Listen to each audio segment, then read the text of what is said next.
not been communicated.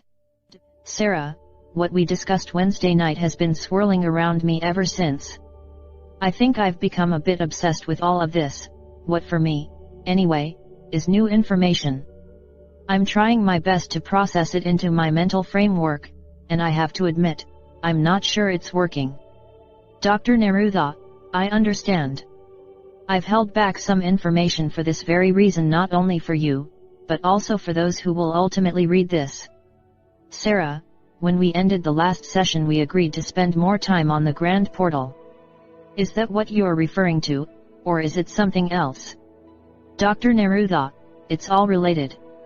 It's a very, very big picture, and broad timeline. Sarah, can you share it now? Dr. Neruda, let's take it one part at a time. With your questions, I hope it will all come clear, but I have to warn you that it will seem a little unwieldy or odd until the whole of it is out. Sarah, okay. Where do you want to start? Dr. Neruda, I think we need to go back to the beginning in order to understand the true context of the Grand Portal. Sarah, okay. Dr. Neruda, Earth was and is a very unique planet. It was entirely of water originally. But what made it interesting to beings was the fact that its core enabled it to have a gravitational force that supported manifestation. Sarah, what do you mean by manifestation? Dr. Neruda, that it began to traverse from an interdimensional planet of sound frequencies to a planet of matter, of physical matter. Its gravity-producing core or nucleus was able to literally create the conditions that allowed it to materialize itself over eons of time. Sarah, how do you know this history? Dr. Neruda, there are records of this on the disk that was taken from the 23rd chamber at the ancient Arrow site. But some of this we knew from other documents we've retrieved from the Sumerian record that have not been widely distributed. We've also had discussions with the Quartum that bear this out. Sarah, so Earth started out as a water planet and it wasn't physical. Dr. Neruda, correct. This was when the Atlanteans lived within the planet. They were the race of beings that inhabited Earth at this time of its formation. The Anunnaki came to them and negotiated an agreement to allow the Anunnaki to mine a substance near the core of the planet that would be in its essence what today we would call gold. Sarah, gold? Why? Dr. Neruda, they required it. The exact reason is unknown, but it had something to do with the way that gold modulated the frequency of their body. Gold was an essence to their race. It held a property that was vital to their survival. The record is a little vague as to exactly why it was so important. But these records mention that their entire planet had 12 major cities and all of them were made of a semi-transparent gold. Even the Book of Revelations refers to this. Sarah, who were these beings? I mean, I've heard of the Atlanteans, but never the Anunnaki. Dr. Neruda, they were a race of beings that were not physical, but etheric, interdimensional beings. Since the Atlanteans were the only race of beings on Earth at that time, they the Anunnaki sought permission to set up mining on Earth, which the Atlanteans agreed to. Sarah, why? Dr. Neruda, they didn't see any harm in helping this race. They weren't a competitor, since the Atlanteans were larger and more numerous. The Atlanteans wanted to have an agreement with the Anunnaki if only to befriend them for their technology. Also, the gold mining was in an area of Earth that was of little consequence to them. Sarah, I don't see how this relates to the Grand Portal. Dr. Neruda, it's a long story, and we just started, but I promise I'll come to that in a bit. Sarah, okay, that's fine, I'll be patient. Dr. Neruda, the Earth began to materialize more and more. It began to harden in a sense. The gold with it, the Earth, and everything on it, was solidifying. The mining of the gold would soon become impossible for the Anunnaki, because they'd be unable to mine the gold if it were in a dense, physical state. Sarah, why not? Dr. Neruda, their bodies were etheric. They could not mine the gold if it was physical. They needed to have bodies that would be able to operate on Earth and mine the gold. Sarah, how quickly did this happen? Dr. Neruda, I don't know. Our records didn't stipulate the time scale, but I assume it was over tens of thousands of years. The point is that they needed to create a physical vessel like an astronaut would require a spacesuit to inhabit space. They tried hundreds of experiments and had the help of both the Atlanteans and Sumerians. Sarah, I assume this vessel is the human body. Dr. Neruda, yes, we call them physical uniforms sometimes. The wing makers refer to them as human instruments. Sarah, so the Anunnaki created a physical body to mine gold. You mean like a robot? Are you saying these were humans? Dr. Neruda, no. These were the equivalent of ape men, they were pre-human by a long shot. But they were our predecessors. We sometimes refer to them as human 1.0. Sarah, but were they robots or biological? Dr. Neruda, they were completely biological, but human 1.0s were not fully physical. They were partly etheric. You see, the Anunnaki and Sumerians designed them to synchronize with the evolving densification of the Earth. So as the Earth solidified, so did the human instruments. Sarah, if they were biological, did they have a soul? Dr. Neruda, we wouldn't call them human if they didn't. Remember I mentioned the Atlanteans. Sarah, yes. Dr. Neruda, the Anunnaki and Sumerians placed them inside these human uniforms. These were very advanced beings, but apparently naive. Sarah, they wanted to be in these ape men bodies and mine gold. Dr. Neruda, no, that was not their interest at all. In fact, they allowed the Anunnaki to mine their gold, but as the earth began to solidify, they told them that if they could engineer a vessel to enable them to continue to mine their gold, that would be acceptable, but on a small scale. The Anunnaki had some kind of a falling out with the Atlanteans, and began to conspire with the Sumerians and another race referred to as the Serpents. Each of these three races were interested in figuring out how to embody physical planets. They saw Earth as a laboratory of sorts to figure it out. The Anunnaki already had a human uniform, they simply needed to power it with a life source or soul. The bigger issue was how to get the Atlanteans into these embodiments and keep them there. In effect, these three races conspired to enslave the Atlanteans within these pre-human vessels. The Atlanteans were the power generators that made these biological entities operate. Sarah, are you saying these primitive ape men had powerful souls inside them? I don't understand how that's possible. Dr. Neruda, it's a very complicated subject. The wing makers wrote about the implantation of programs inside the human uniform, even version 1.0. The Sumerians were mostly credited with this invention, but it was the offspring of Anu that really perfected these implants by programming them. The human uniform version 1.0 was designed by the Anunnaki, the implants were designed by the Sumerians, and the programming of the implants was designed and evolved by a being known as Marduk. Sarah, that doesn't answer my question as to how a powerful soul would suddenly be plugged into an ape-man vessel and behave like a Neanderthal. Dr. Neruda, well, first, these were much more primitive than Neanderthals. But the answer is in the implants. You see, the biological entity, or ape-man, as you're referring to it, was not able to operate in the physical world. They needed survival skills, how to eat, how to hunt, how to clean themselves, how to even move their bodies. All of these very fundamental functions were necessary to actually include or program into the vessel, which was the purpose of the functional implants. The implants were akin to the brain of the human 1.0, but it wasn't just in the brain. These implants were placed inside the body within various parts like the chest area, middle back, wrists, ankles, etc. The primary ones were contained in the skull. But generally these implants were networked to operate from the head, or brain area. Sarah, why do you say the head or brain area and not simply the brain? Dr. Neruda, because it wasn't in the brain. Remember that human 1.0 was still part etheric and part physical.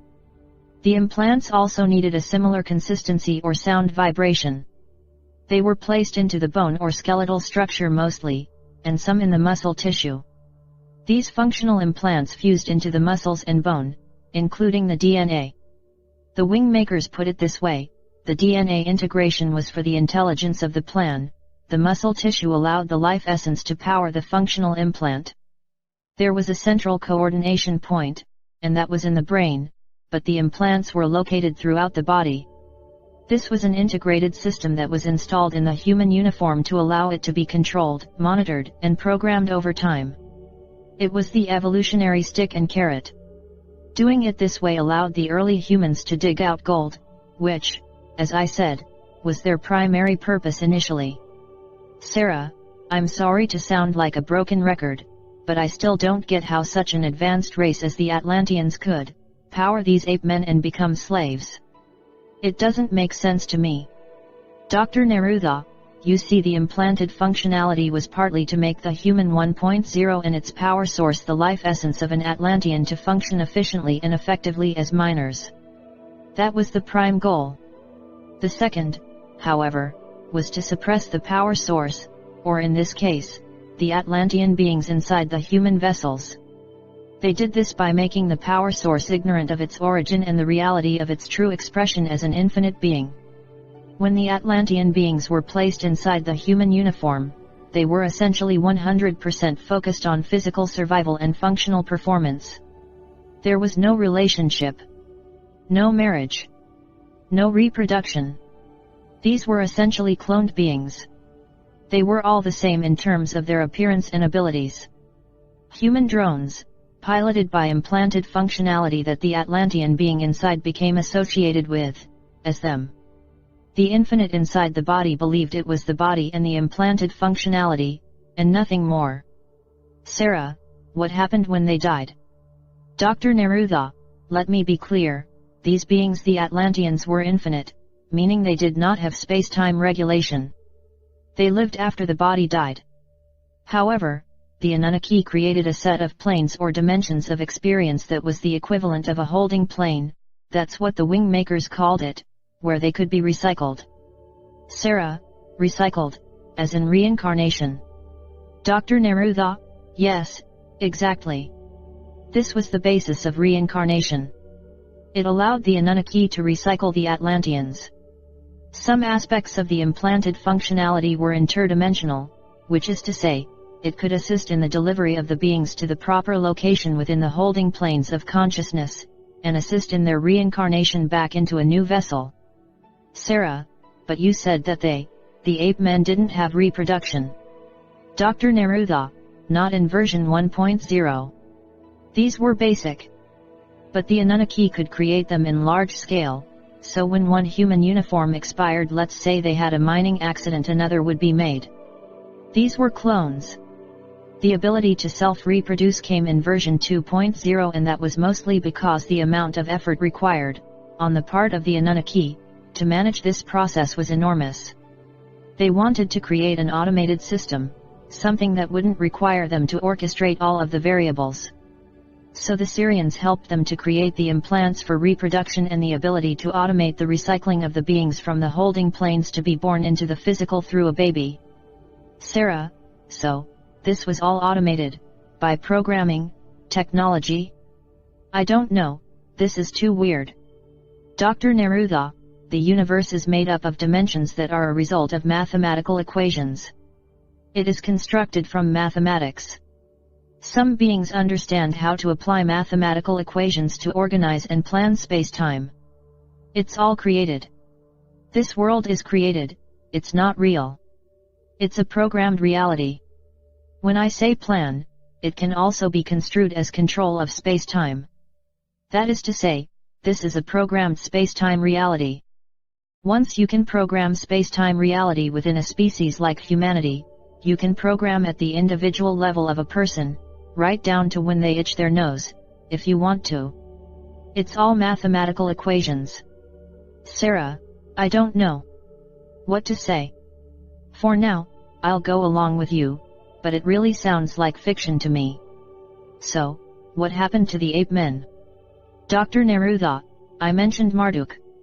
He was intimately involved in the evolution of the species. That was his role. Of all the Anunnaki, he was the closest to the human 1.0s. He understood them and even admired certain aspects of them. Unconsciously, perhaps, he began to alter their programs so the human 1.0s behaved more like the Anunnaki. As they began to take on the characteristics of the Anunnaki, Anu and his sons, Enki and Enlil, were concerned by this. Marduk was programming emotions and feelings. He was evolving humans too quickly, but remember, this was the evolution of the functional implants, the interface between the power source Atlanteans and the human physical body. So it was the interface that was being evolved, which enabled the human body to show emotion, to communicate, to sense more of the three-dimensional world called Earth, etc. The other thing that was happening was that as the Earth continued to become more of a three-dimensional solid, so did the human 1.0s and their functionality implants. This growing densification also made it easier to control and suppress the Atlantean power source inside the human uniforms. It was like a compression was taking place in and on this Earth plane, and it was deepening the gravity of focus on Earth plane survival. Sarah, I wrote down the word serpents. Are you talking about literal serpents? Dr. Neruda, no. Serpents as a race of beings. They simply were another race of beings based on reptilian DNA, but distinct from the Anunnaki. You could say they were related. They were known as life carriers. They seeded planets. They built food chains. You could say they were the grocers of the planet. Sarah, but they didn't get involved in the creation of the human 1.0. Dr. Neruda, not in the technical sense. Their job was more to provide food and sustenance for it. Sarah, I understand how the Atlanteans were suppressed in the human 1.0 because of the implants, but why did they go there? If they didn't volunteer as you suggest, how did they get forced into slavery when they were previously these powerful, sovereign beings? Dr. Neruda, we don't know exactly how it happened. The record we read was not specific on this topic. But the tone, or word that was used, was that the Atlanteans were naive. They had no reason to think it would be possible to become enslaved. It would be like a concept that was never used in their culture. No one ever did that, nor could they. You can't enslave an infinite being, unless, of course, you lock them into a human uniform. And that was the cunning of the Anunnaki and their Syrian partners. They launched this attack from such a bizarre angle, that the Atlanteans couldn't see it coming. I think it was an ambush or surprise attack. Sarah, you said earlier that the human 2.0 could reproduce. How long of a time existed between 1.0 and 2.0, and what were their primary differences?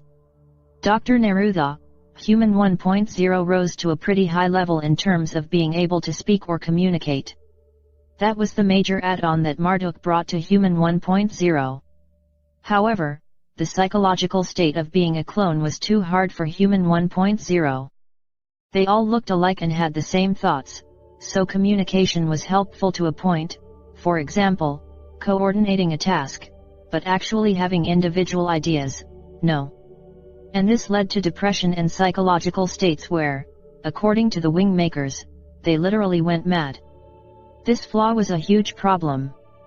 Anu decided to wipe them out, and this is the story of the Great Flood. Marduk managed to save some of the human 1.0s from the flood along with other flora and fauna, but it was the end of human 1.0. Human 2.0 was then created. This was the stage where the humans could self-reproduce.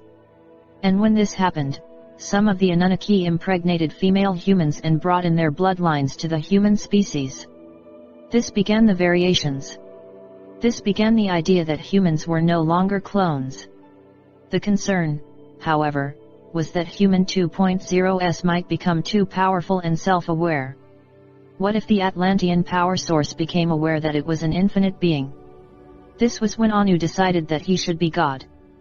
Humans needed to have a lord or ruler over them, so it was clear that they were inferior to an external ruler. This was a key part of their program of indoctrination. Working with Marduk and the Syrians, they created the environment of Eden and created the paradigm of Eve as the instigator of the fall of humanity. This was, you might say, Act 1 of Anu as God. It was staged to provide the human 2.0s with a clear sense of an external authority, and that they were expelled from paradise because they tried to be self-realized. It was like rebuking humanity with the fist of an angry creator who wanted his creation to remain identified with their human uniform. Kind of like saying, "Do not think for a moment that you can be like me." Sarah, and the Wingmakers wrote that this actually happened kind of like the Bible said. Dr. Neruda, yes. Sarah, so the God of the Bible is this Anunnaki Lord, called Anu. Dr. Neruda, yes. Sarah, why are you telling me this all now? It seems like this information changes some of the previous information you've shared. Dr. Neruda, in order to really understand the grand portal, you have to understand this evolutionary process, and the only way you can understand it is to go back to the beginning of the human race. Sarah, so why did Anu want to be God? Dr. Neruda, remember that the original goal was the acquisition of gold. But when the Atlanteans rejected Anu, he began to conspire with the Sumerians. It was just before the flood that Anu discovered that the gold he'd mined was sufficient. He didn't require more. However, the notion of being a god over the Atlanteans was seductive. The Sumerians and serpents felt that the idea of enslaving infinite beings in planet ecosystems was their invention. They had something that was totally unique. They were creator gods, and every other race could be ensnared in a similar type of vessel. They began to do just that. Sarah, you mean enslave other races? Dr. Neruda, yes. You see, the Earth had a unique quality to its core. This core was of extreme interest to the Anunnaki when they first visited Earth. It was this core that created the gravitational field that enabled the planet to become fully physical in such a way that it could support physical life. Of course, other conditions needed to be present, too, but it was this core that was the real key. Working with the Sumerians and serpents, they began to do this same enslavement on other planets. They replicated the core of Earth and engineered a method for implanting this core on other planets. They were essentially terraforming a planet by cloning and installing Earth's core. Sarah, so I guess the real question is, if you believe this, what are humans today? Are we simply more of the same? Are we human 2.0? Dr. Neruda, when I said the human uniform evolves, it does, but this evolution is on a track, a pre-programmed track. The intent was to have Anu return on a cloud. The whole second coming was going to be the staged entrance for Anu. Humanity would evolve in such a way that his re-entry into our consciousness would be understood to be a good thing. Humanity's salvation. We would all be his children, and the glory of God would be upon the earth. That was the plan. From before the time of Jesus, that was the plan. Marduk programmed the entire. Sarah, how long can these beings live? Dr. Neruda, again, the beings like Marduk or Enki or Anu are not based in space-time. They are infinite beings, meaning they have no end. They don't have an age. Neither do we. Sarah, I'm trying to wrap my mind around all of this, but I'm finding it very hard to believe that human beings are simply uniforms for a programmed existence. Dr. Neruda, let me go back to your previous question about what humanity is now. The functional implants of the human interface are perfectly integrated within the human vessel. They operate seamlessly. So seamlessly, we do not know that they are not us. We have no choice in a way. We think our thoughts and emotions are us, that this space-time is what our thoughts and emotions exist in. Even the thought of a God, heaven, hell, soul, masters, all of these things, they're part of the program. It is integrated in both the dimension of the earth plane and the afterlife. The afterlife is part of the deception. Sarah, tell me more about this interface and its functional implants. Dr. Neruda, the I-brain was the key element that the Anunnaki needed to design in order to make the functional implants operate. This is in Human 1.0. In Human 2.0 it was the DNA. Once this was achieved, the Sumerians could design the consciousness framework, the human consciousness. Human consciousness is the key to suppressing an infinite being. Human consciousness, or the triad of consciousness, is composed of 3 interactive layers.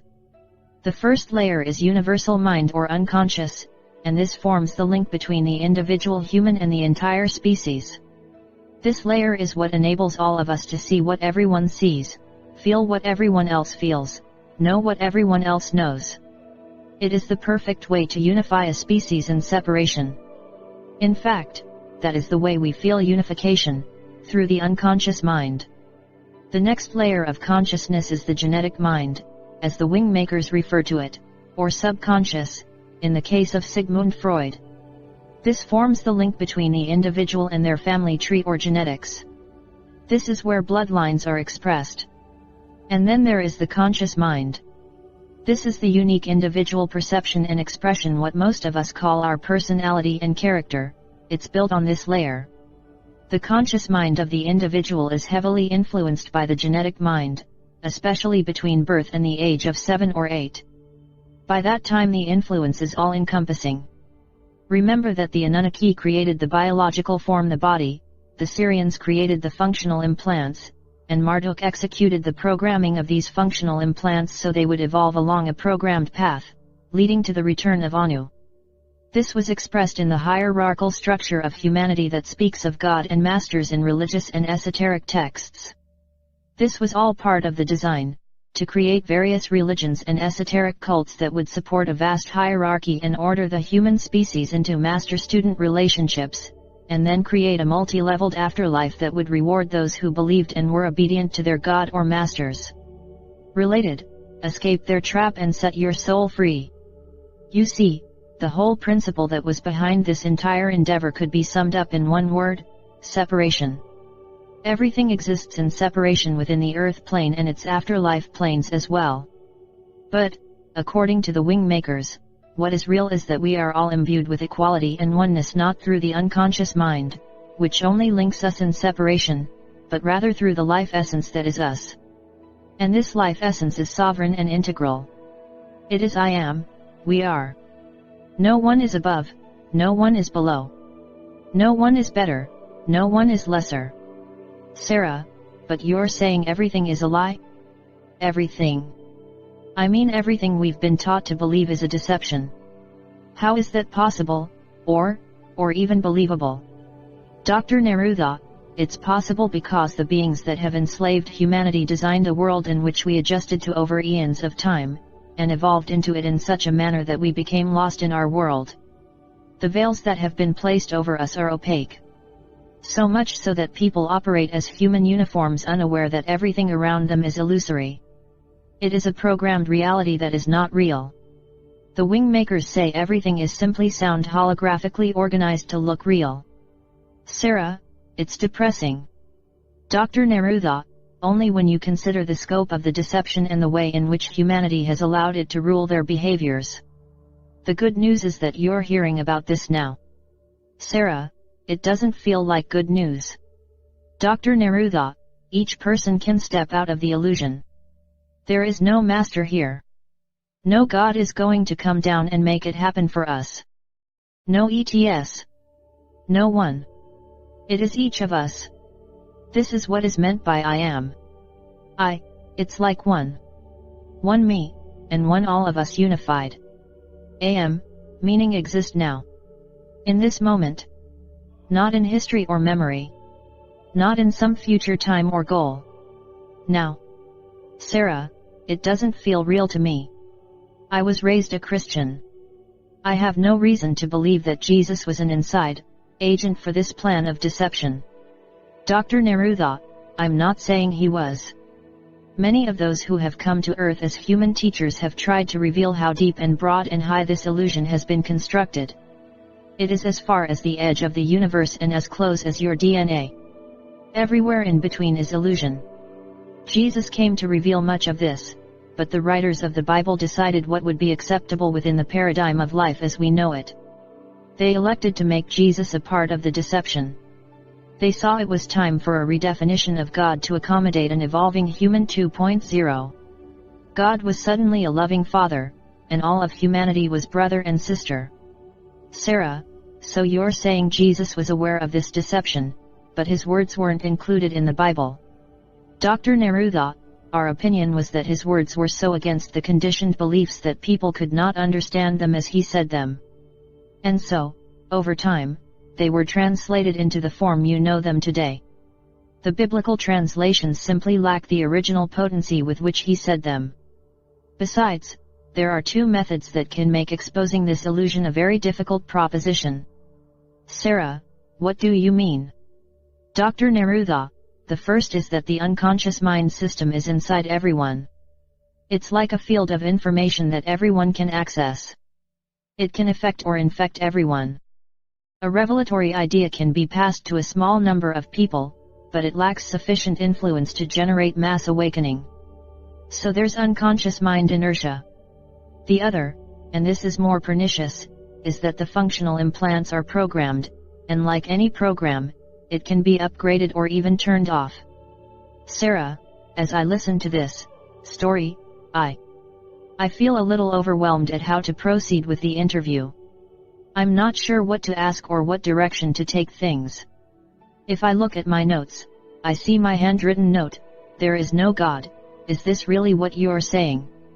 Dr. Neruda, the wingmakers referred to the triad of consciousness as having the God consciousness installed within it in the unconscious mind layer, but they also report that as the individual develops from about the age of 6 or 7, they begin to assemble their individual personality from the elements of the subconscious layer, and by the time they're 12 to 14 years old, they have their unique personality well in place, and for some, this uniqueness is shutting out the existence of a God. From Anu's perspective, this is fine.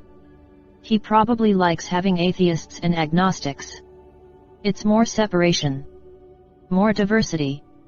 In fact, the greater the diversity in the human family, the greater the separation. The greater the separation, the easier it is to keep the program of enslavement intact. Choose sides and disagree with your opponents. Compete. It fuels wars and social unrest. As for the existence of God, we, collectively, are the closest thing to God. We are. That's the clear message of the wingmakers. There is a first source, a center point in existence that created the framework of existence through sound. Sarah, but what about the ones who are enlightened or spiritual masters? They're all made up. Dr. Neruda, no, it's not that they're made up. They exist. It's just that their existence is within the human interface or functional implants. They exist there. We, us, the being that is I am, that being is not of that reality. It doesn't really exist inside the holographic stage that was created by interdimensional beings millions of years ago. Rather, it is being used as a power source that animates the human interface or uniform. Over time, we've spiraled deeper and deeper inside of this created world, complete with its afterlife and different planes of existence. You could look at it this way: Anu installed a program inside the human 2.0, and in this program, humans would evolve from knowing absolutely nothing about their world, to knowing God. Humans were designed to have God consciousness, meaning, to have the same understanding and awareness as Anu. But then Anu took this evolutionary line and positioned God consciousness so far out into the future that humans would essentially be chasing this God consciousness forever. They'd be chasing shadows, because until they awaken from the deception, the only God that exists in that world is Anu. Once awakened as I am, we are, or the sovereign integral, a human being lives as an expression of this consciousness. According to the wingmakers, there are none who have achieved this at this time. It is, however, in our future. Sarah, if no one has done this, you mean anywhere? Dr. Neruda, on this plane, Earth, no one has done this. But remember, the wingmakers are human in a future time. They have returned to our time to crack this shell open a bit. They have traveled to our time to remind us of what they discovered. They left this enslavement, so we will do it. Sarah, but you already said that space-time is an illusion. Dr. Neruda, that's true. It is, but it's hard to imagine that the universe in which we exist is really a hologram projection that was programmed inside our unconscious mind, and we're really inside this hologram, wearing a human uniform that was outfitted to perceive only this hologram. The wingmakers say that the real world is sound. Everything is sound and resonance of sound. Everything we have in our human uniform for sensing our universe is millions of years of evolutionary design to tune into that hologram and only that hologram. Sarah, how does that hologram extend beyond this physical world then? You said even the afterlife is part of it. Dr. Neruda, there are many aspects to the afterlife. There is God, first and foremost. There is the light of illumination. There is the universal spirit and individual soul. There is a hierarchy of angels and masters. There is the concept of karma and reincarnation or sin and salvation. The concept of heaven and hell. The concept of the chosen. The concept of an ascension path. The concept of the book of records or Akashic records. All of these concepts were designed into an upgrade of the human 2.0 interface. Certain human beings are programmed to find these concepts in their unconscious mind layer and share them. As a result, religions sprout. Philosophies rise, sometimes in support of the religions, sometimes in contradiction. Esoteric cults rise. All the while the human being remains lost. It remains muddled in its illusion. Everything tied to an empty promise in a belief, and in all those beliefs, one thing remains constant: separation. The program is vast in its reach, and the Anunnaki, once they had mined sufficient gold, had an entire race of beings enslaved. Anu, along with his allies in the Syrian and Serpent races, decided it would be best to turn the human 2.0s into a worthless creature that forever sought enlightenment through belief. And who do you suppose would provide the things to believe in? Anu and Marduk. Everything became learning lessons. The earth was a schoolhouse. If you learn your lessons, you won't have to keep incarnating. Learn, learn, learn. But what are you learning? You are learning to believe in the afterlife, as it was described and prescribed by Anu and his designers. You are learning to don your human uniform obediently. You are learning to discern how humanity is different. You are learning to link every self-image you have to the world of 3 dimensions, while hoping there is more after death. The sober reality is that after you die, the being inside you is met by a guardian who will take you to your destination, based mostly on your deeds in this life. However, most beings are taken to a life review where they face their life in every detail, and based on that experience an authoritative figure will prescribe your next life options for reincarnation. You are essentially recycled into the same program with a new mother and family, and a programmed life path is laid out for you to follow. The afterlife program and process is all part of the master program to retain the enslavement of the beings. Remember, we're interdimensional beings, meaning we exist in 3D and the higher planes. It's just that these higher planes are designed by the Anunnaki. They are not of the real dimensional planes. Otherwise, we would die, discover who we really are, and we would never reincarnate, or if we did, we would tell everyone on Earth that this is all an illusion. Sarah, why? Why do it this way? It doesn't make sense. Dr. Neruda, what began as an experiment in 3-dimensional exploration from a higher dimensional reality became what is here. Every human being will confront this reality eventually. It cannot be avoided. We can agonize about the lack of fairness or ask why, but whether it makes sense to you doesn't change the fact that we live in a world of design separation. Divide and conquer. The wingmaker's right of the tone vibration of equality. Dr. Neruda pulled out some papers at this point. Here's the exact choice of words by the wingmakers: when all manifestations of life are genuinely perceived as fragmentary expressions of first source, the vibration of equality that underlies all life forms becomes perceptible to the human instrument. Life initially emerges as an extension of source reality, and then, as an individuated energy frequency invested within a form. It vibrates, in its pure, timeless state, precisely the same for all manifestations of life. This is the common ground that all life shares. This is the tone vibration of equality that can be observed within all life forms, that unifies all expressions of diversity to the foundation of existence known as First Source. Sarah, it's so abstract. How does it help? Dr. Neruda, maybe it doesn't. I don't know. But the thing is, in order to change, in order to step out of this illusion, it requires each of us to wake up and stay awake. It's not reading words that will change this, it's the profound nature of new behaviors, because these behaviors signal that our consciousness layers are understood as separate from who we are. We have to operate as I am we are. Sarah, where does the incunabula or Illuminati belong in this narrative? Dr. Neruda, I'll answer that later.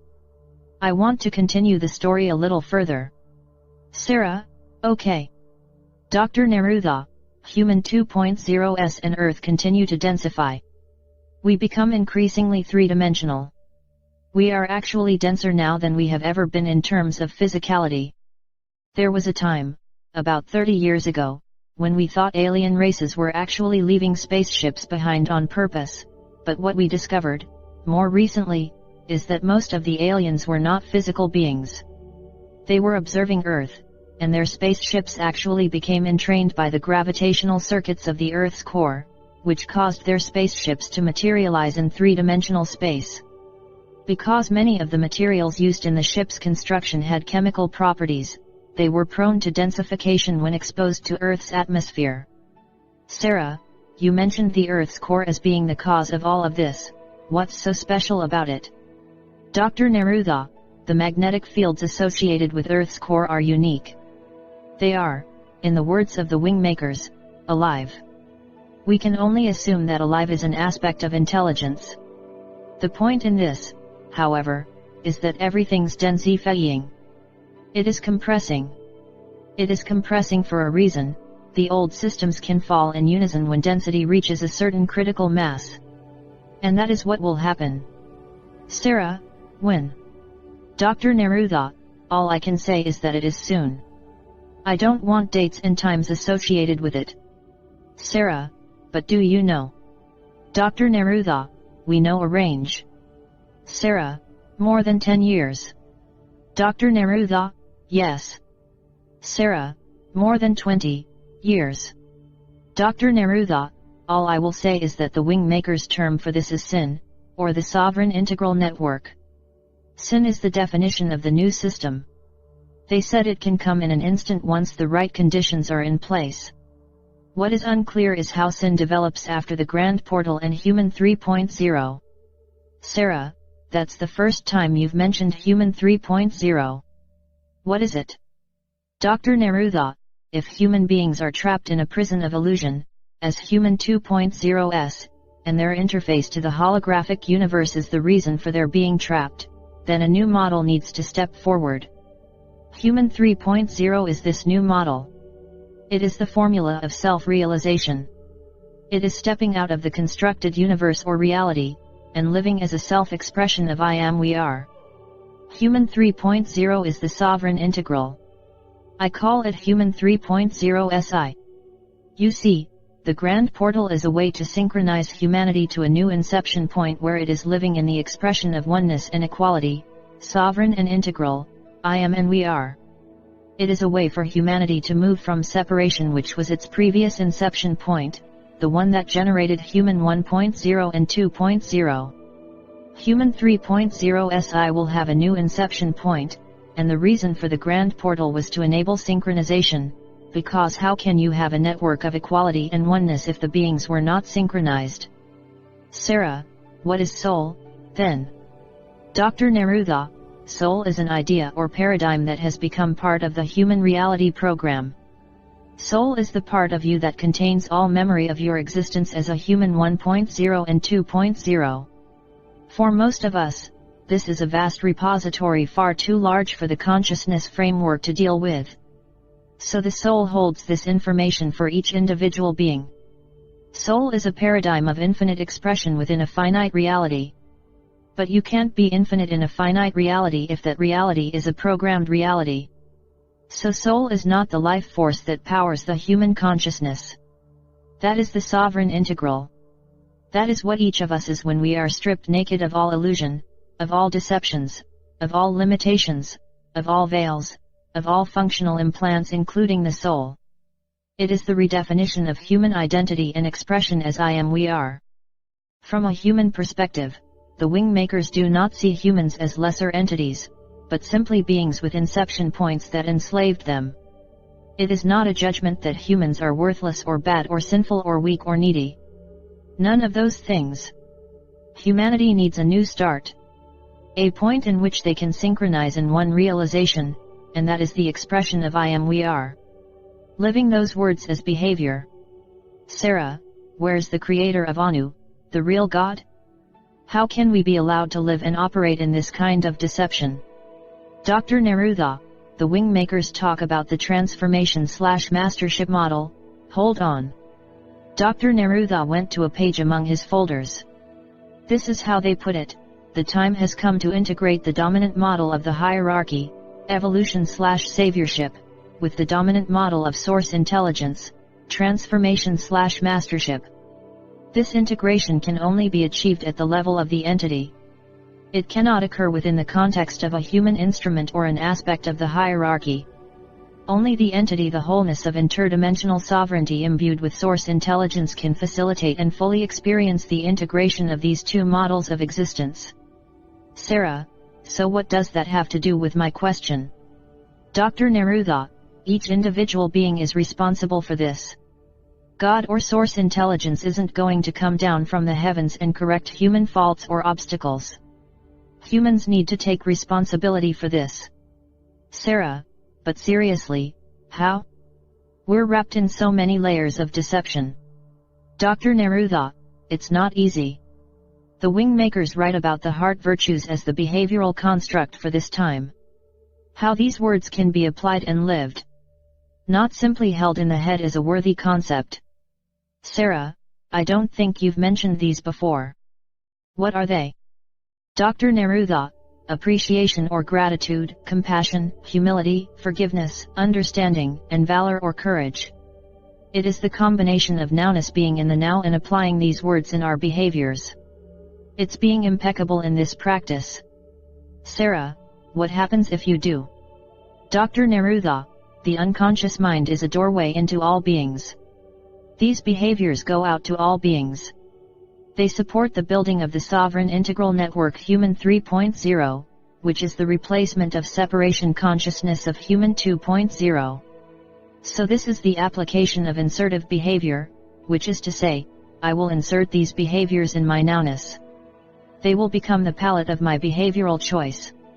The other half of this equation is the resistive behaviors, and these are withdrawing and stopping behaviors that support separation and deception. These are active resistances.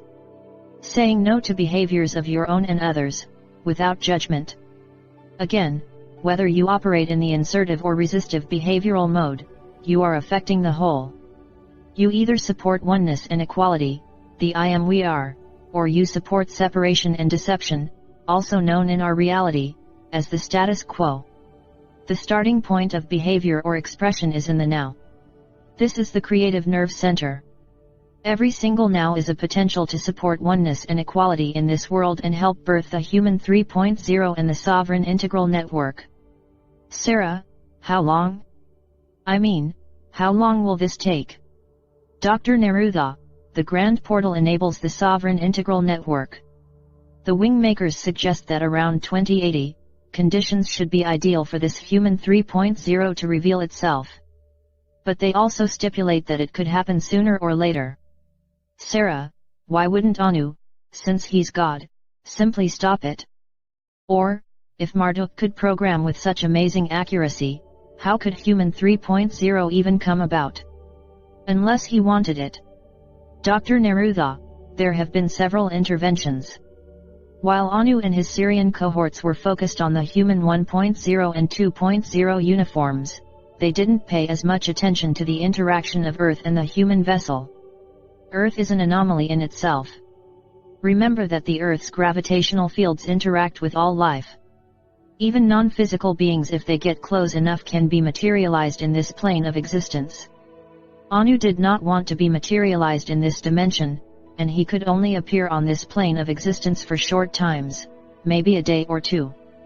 In this time, our time, right now, the Anunnaki cannot enter this plane. They're locked out. The Earth plane is too dense.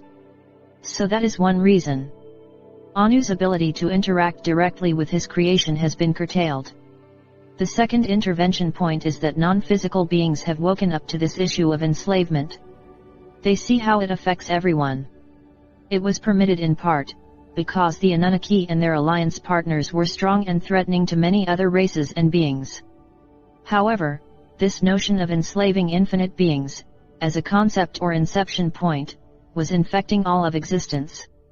It was a fear-based, separation-based idea that beings eventually began to see as a degenerative force to existence. The native state of existence, which includes space-time and non-space-time expressions, is oneness and equality. Obviously, enslavement is only possible in a separation-based paradigm. The third intervention point is the wing makers. They were the part of humanity also known as the Atlanteans, but even before the Atlantean race, they existed in a pure state genetic template, and eventually these genetics were used by Anu to create in part the Human 1.0 and Human 2.0. Although with the 2.0 version, it was less pure, because Anunnaki and Sumerian genetics were introduced, among others. But the point I'm trying to make here, is that the wing makers, as a future expression of Human 3.0, have entered our space-time, and have begun to crack open this prison reality. The fourth invention point is each of us, practicing the sovereign integral process.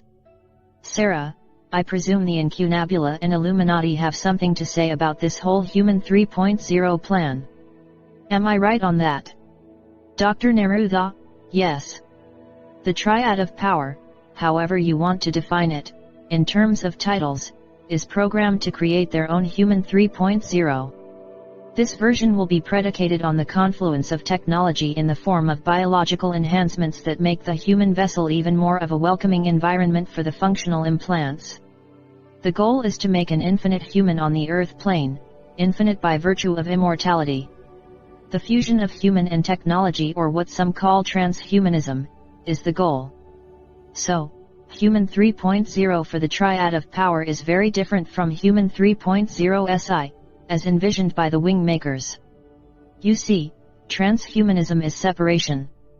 It says we are frail, weak, finite, brutish, diseased, incomplete.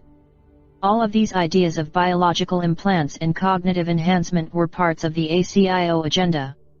Sarah, the ACIO was building Human 3.0. Dr. Neruda, yes, certain key aspects of the transhumanist model. Not the SI version. You see, the whole idea of transcending is linked to the inception point of separation. It is the I Am Supreme model. It says, the human vessel can be and should be enhanced in such a way that the functional implants can live forever. There are several things missing, according to the wing makers. 1. The unconscious mind cannot contain the data streams of a continuous species, and 2. The search for who we are, as the true source of life, will only be further obscured by technological enhancement. The realization of I am we are is not a technological realization, nor is its manifestation accelerated by or through technology, at an individual level. It is a self-learning and behavioral process. Nothing more, nothing less. Sarah, so transhumanists want to transcend human suffering, ignorance, and mortality through technology, and the ACIO was providing some of the technology to do this, but who would have access to the technology? Dr. Neruda, the elite, of course. It would only accelerate and accentuate the separation. It is simultaneous empowerment and disempowerment. The economic models for the transhumanist diffusion, as it was called in the Labyrinth group, were not widely considered. The Incunabula being the only exception. Sarah, you mean they actually wanted to build a plan that made the transcending technologies available to everyone? Dr. Neruda, they looked at it from two angles. 1. If the technology could be introduced at birth, it would mitigate the cost issues of healthcare and education, offsetting diffusion costs. But it would have to be a government-implemented service. No private company could secure sufficient trust. So a critical component was to make the United Nations the credible world organization that could introduce transhumanism to the global stage. The second angle was to allow class distinctions and free markets to eventually make the technology irresistible to everyone, and then allow government subsidies to bring down the costs sufficiently to enable its dispersion. All of this sounds very altruistic, but the quality of the technologies would be variant. Elite classes would be able to secure higher quality implantations coupled to more responsive genetics. This would simply be a human civilization that would be attempting to purge discontent and disobedience, in favor of participation in a ruled system of government by elite transhumans. Technology will go from external impersonal, to external personal, to integrated personal, to internal personal. Transhumanism is the last phase, and it is the phase that the elite are moving to. The internal personal is based on exactly the same paradigm of what is now the human condition, namely, humans have a programmed interface that is integral to their human body, and is powered by the infinite source of which they truly are. Humans are unwittingly trying to be Anu to themselves. It's part of the program, according to the wing makers. Humanity will play God to itself. It will try to engineer a better human and a better civilization. It will do this because it can't imagine how humanity can save itself through simple behaviors and the realization that these behaviors can make. They will do it because they are programmed to become integrated with technology. This is the path that the wing makers seek to avert. They write that human beings are complete if they can step out of their consciousness frameworks and realize what is actually powering their systems, their artificial realities, their programmed existence. The integration of technology internally will only make this realization more difficult. Sarah, I think you said on Saturday that there were prophecies of a synthetic race overtaking humanity. This sounds like what those prophets saw. Dr. Neruda, 15, felt the same way. He never assumed that they were off-planet aliens.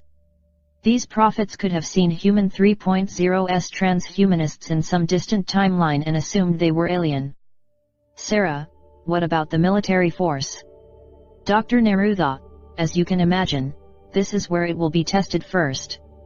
There is a whole field of psychological technology that has laid the groundwork for the real internal technologies to flow into the military. It will be released there initially so it can be properly defended for testing purposes. Once it's proven there, it will converge with the integrated personal technology programs of the corporate elite. Sarah, when you say integrated personal, what do you mean exactly? Dr. Neruda, miniaturization of the technology will enable it to adorn the body. It will not be internal yet, but it is part of the human body like clothing, glasses, watches and jewelry. Sarah, bear with me, but let me see if I have this straight. Human 1.0 was a creation of a godlike being. Dr. Neruda, no. Anu is the same as us or the Atlanteans. He was no more intelligent or godlike. He was deceptive. That is the only distinction. Sarah, okay, but Anu created human 1.0 and then found them to be too similar to his own capabilities, and feared they would one day figure out that they were Atlanteans enslaved by the Anunnaki. And he was worried about the consequences of that discovery. So, he wiped them clean with a planetary flood. Dr. Neruda, according to the wing makers, the flood was one part of the extinction program, but there were also nuclear weapons that were discharged on the planet, most of which have been explained away as meteorite impacts. But the wing makers write that these were advanced weapons used against human populations that had avoided the flood. Sarah, okay. In whatever way human 1.0's were eliminated from the planet, they were replaced by human 2.0, and these included upgrades like self-reproduction and more advanced programming. And central to this programming was the notion that Anu was God and would return to his creation. Correct. Dr. Neruda, yes. Sarah, and the next upgrade to human 2.0 branches out like a fork in the road. One version of human 3.0 goes down the path of technology integration, or transhumanism. The other version, 3.0 SI, is a more organic process of using behaviors to support this process of becoming a human 3.0 or sovereign integral, and then becoming part of a network of these sovereign integrals. Is that correct? Dr. Neruda, you have the general idea, Yes. Sarah, and the triad of power wants Human 3.0 to go down the path of technology integration, because that is how they are programmed, to emulate their god, Anu. Right. Dr. Neruda, yes. Sarah, so it's kind of like humanity sits at a crossroads. On the one side is the triad of power that is programmed to develop Human 3.0 as an cyborg, I guess, and the other side is the future existence of humanity urging us to do it internally, one person at a time, through a behavioral process. I guess the part that's missing for me is the role of the Grand Portal, which remains unclear. I thought it was a technology that proved the existence, the irrefutable scientific existence of the human soul. How does that figure into this? Dr. Neruda, there are humans here who are designers of the new unconscious mind that will bridge human populations everywhere on the planet to feel and express equality and oneness. It will connect humanity in the I am we are consciousness, instead of the separation consciousness. It will not be based on hierarchy. That deception is coming down.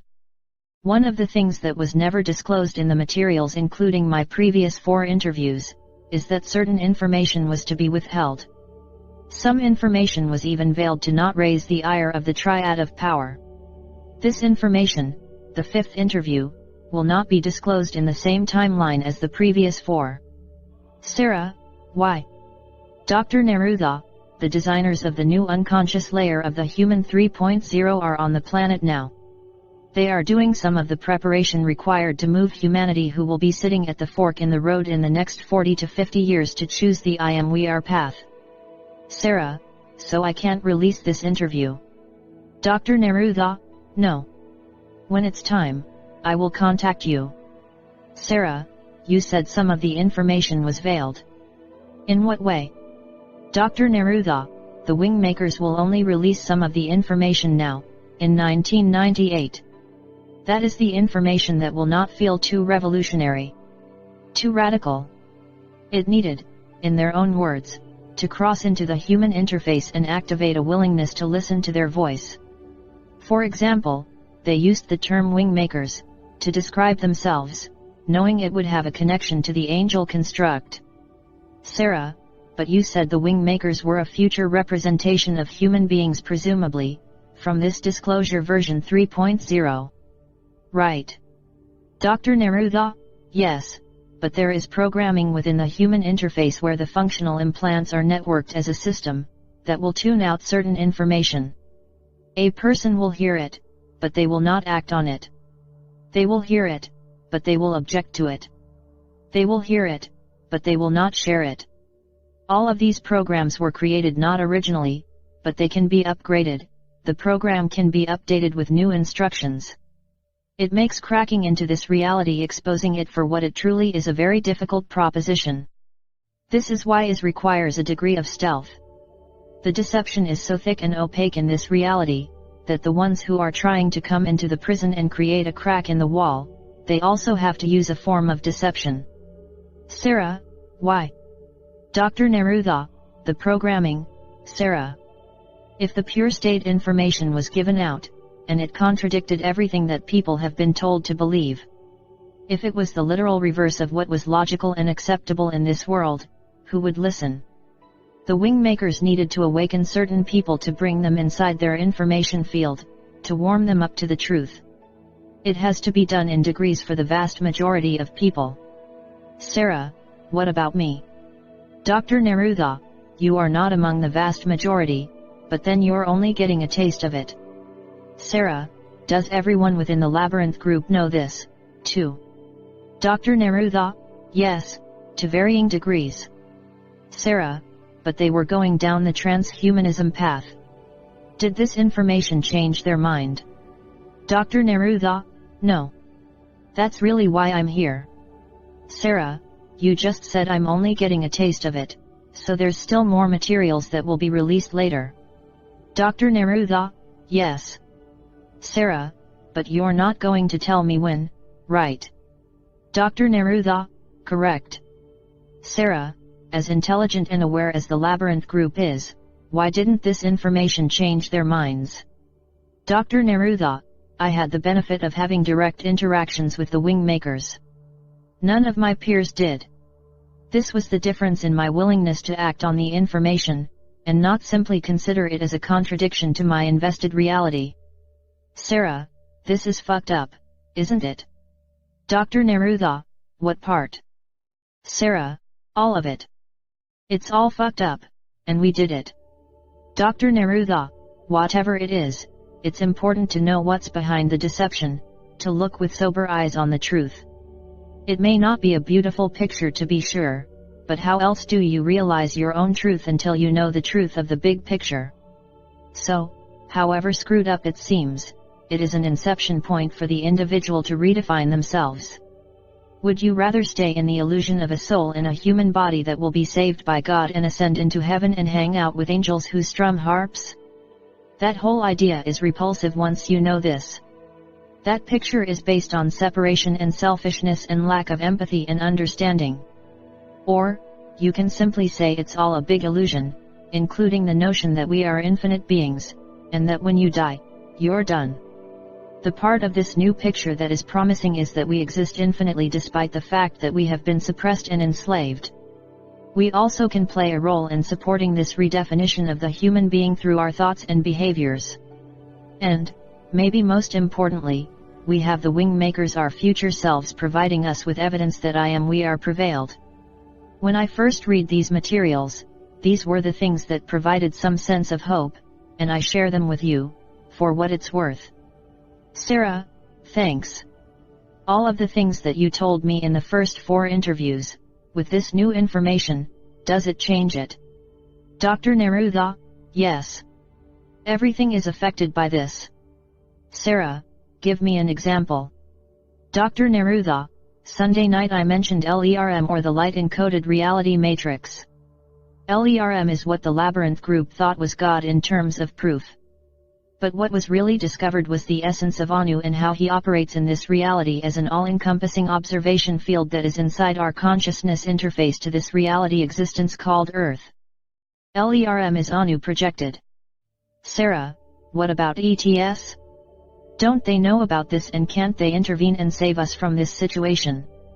Dr. Neruda, remember, everyone inside our universe is part of this deception, whether they know it or not. There are 4 classes of beings. 1. Those who know the deception and are actively supporting it. 2. Those who know about the deception, but are unwilling to do anything about it. 3. Those who don't know the deception and are unknowingly supporting it. And 4. Those who know about the deception and are actively trying to step out of the deception and engineer a process for everyone else to do the same. That's it.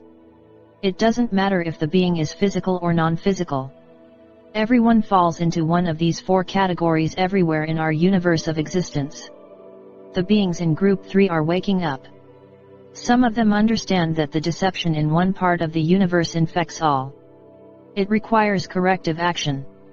It requires collective understanding to ensure that it will never happen again. Sarah, how can everyone in this universe be a part of this deception? I don't understand. Dr. Neruda, our entire universe is created. I'm not saying it is the universe. I'm saying that what we call the universe, as far as we can observe, is part of the hologram implanted within our consciousness framework and human interface. Our mind consciousness established the spatial-temporal relationships of everything we see, and as I said, this is part of our program. And this includes the universe. Why do you think that our best minds on the planet cannot define consciousness, let alone the subconscious and unconscious mind? It is programmed this way. Anu did not want us to figure it out. We'll look at neural information and decide it can be sliced 1,000 different ways, but it still doesn't explain how it's experienced. As Aristotle said some 2,300 years ago, to be conscious that we are perceiving, is to be conscious of our own existence. That is a good description of I am. So, are we an isolated life form that confronts our external, separate reality?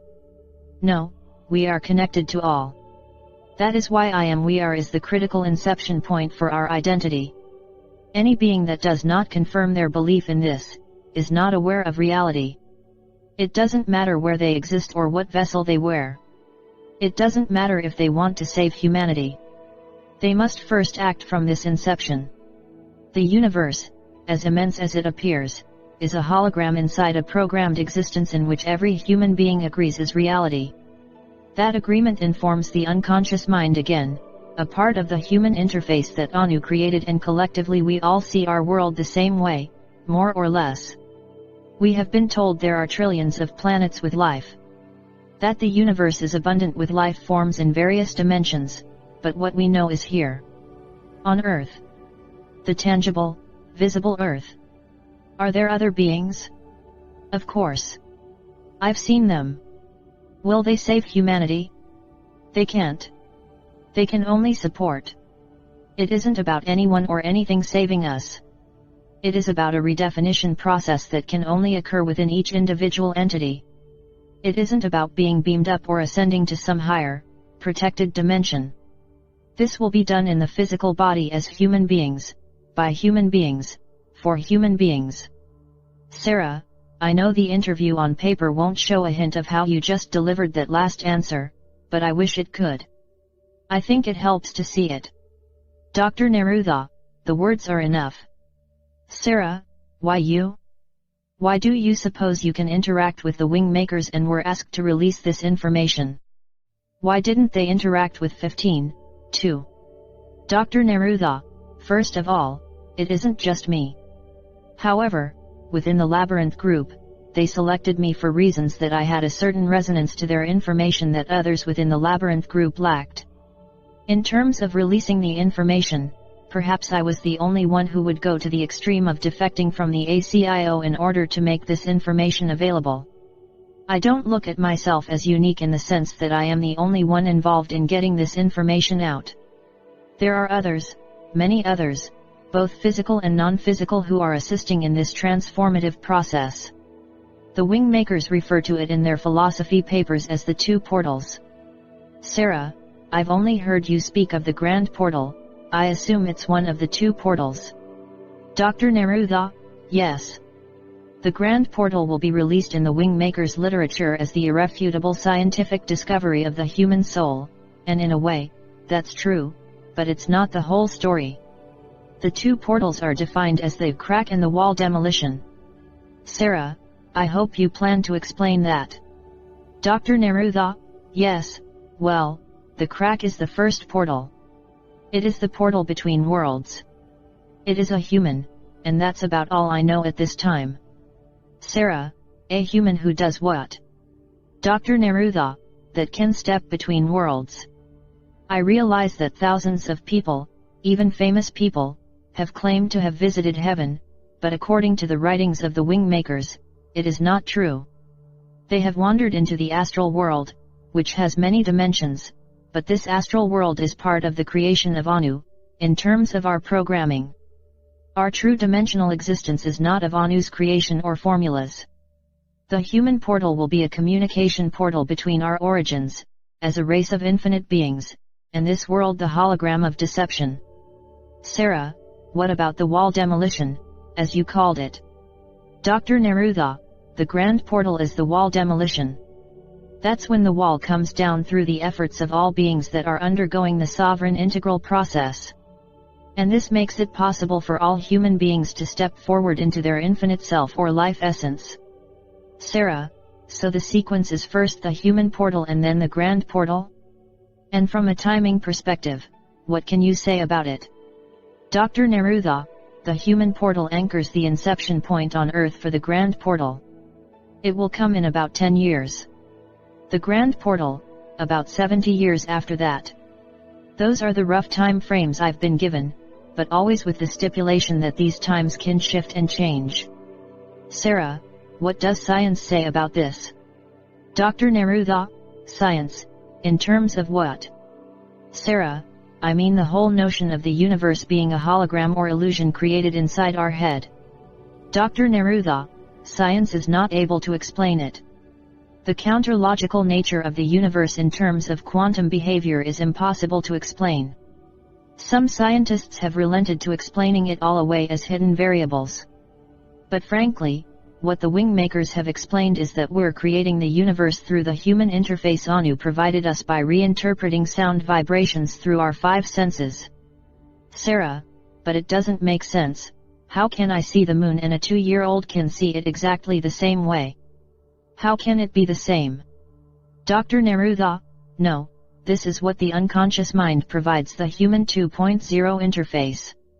It gathers the interpretation of the sound vibration of the moon, based on billions and billions of sightings throughout time.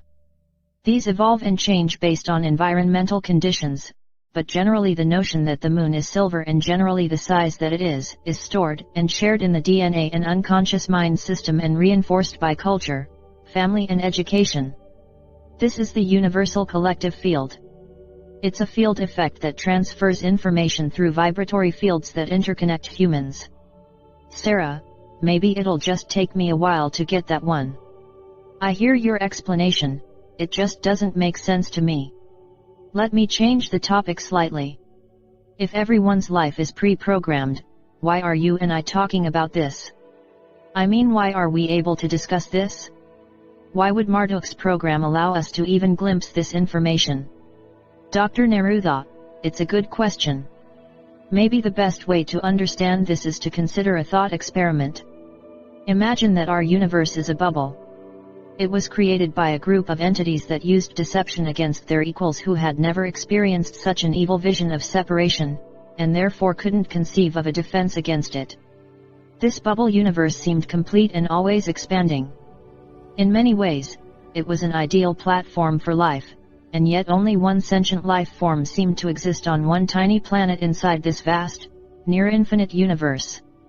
Inside this same bubble, there were vibratory dimensions that became known in religious circles as heaven and hell, and in spiritual and psychic circles, as the etheric and astral planes. These planes exist inside the bubble, but are not visible with the human interface or 5 senses. We'll call this Bubble 1. External to Bubble 1, imagine there is another universe or dimension of existence. It is vast and encompasses Bubble 1 wholly. Within this second, larger bubble is the dimension from which our life essence originated from prior to its insertion into Bubble 1. Now, beings in Bubble 2 can enter Bubble 1 and experience it fully. However, if they get too close to the populated planet called Earth and stay too long, they will manifest and not be able to return to Bubble 2. Earth is the focal point in Bubble 1. The entities, who fancy themselves as gods, create more bubbles. They entrap other races in the same paradigm of deception and cast beings from Bubble 2 to new bubbles that are similar to Bubble 1. These entities essentially plan to take over Bubble 2 for themselves, while making their equals, who formerly shared Bubble 2, enslaved worshippers who look to the rulers of Bubble 2 as their gods. Meanwhile, there is a larger bubble that surrounds Bubble 2.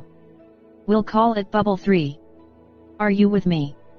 Sarah, I think so. Dr. Neruda, good. So Bubble 3 encompasses Bubble 2 and all of the smaller bubbles related to Bubble 1. There are beings in Bubble 3 that are aware of the deception perpetrated on the bubbles and the beings within them, but infinite beings are patient and curious. They wanted to see what this separation construct would create. In dimensions that had only known oneness and equality, the concept of division in material form was interesting. Sarah, but all the human misery, just to run an experiment. Dr. Neruda, remember the human machine is not real. It's the equivalent of a spacesuit with artificial intelligence and a sense and response sensory system. The astronaut us is infinite. It cannot be killed or hurt or destroyed. While the experimentation looks miserable from a human perspective, it is vibrant with learning on many other levels, one of which is to build the awareness in all beings of never allowing this deception to occur again. The unconscious mind system of the human being exists in a similar, but significantly more advanced modus operandi in the interdimensional beings that can interoperate between the 3 bubbles. It is what allows the equality and oneness to be maintained in vast worlds of spacetime and quantum spacetime. Now, within this thought experiment you can see that the dimensions of spacetime are more dimensional than one universe. That entities exist in these various bubbles, experimenting with their creation. Sometimes in this experimentation, they decide to enslave through the constructs of separation and deception.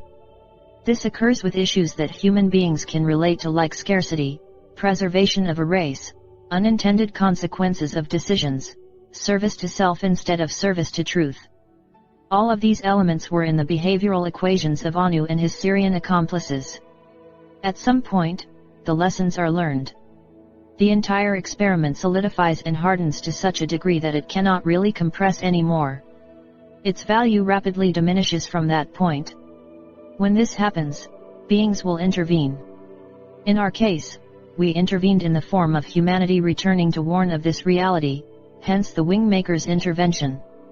As for why we are talking, it's simple. Marduk is not the only one who can program. Sarah, and what does that mean? Dr. Neruda, in today's world we have programmers who can write code that take the user of that code from one experience to the next. It moves them from point A to point B. Programming is an aspect of time. It's a directional process. You're aware of hackers. They come in all sizes. Earlier this year a 15-year-old kid hacked into the US Air Force. Even Microsoft is finding it impossible to protect its NTOS. The hacker mindset is again a manifestation of separation. It is a polarity. A mind game of sorts, complete with ego and sometimes greed. Mostly, it's a reminder that whatever's a fortress remains vulnerable. The program that Marduk created is similar in concept to our software programming, but infinitely more complex and advanced.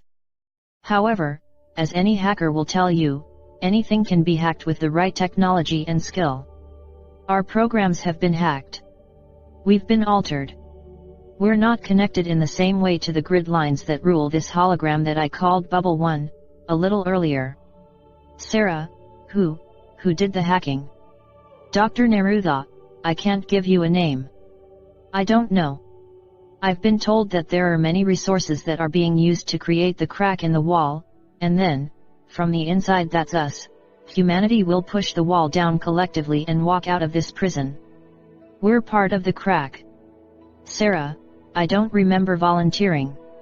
Dr. Neruda, for what it's worth, neither do I. Sarah, okay. I'm going to shift the conversation a bit. In my notes from Saturday you said the following, that the Wingmakers claimed that the three-dimensional five-sensory domain that humans have adjusted to is the reason we are only using a fractional portion of our intelligence.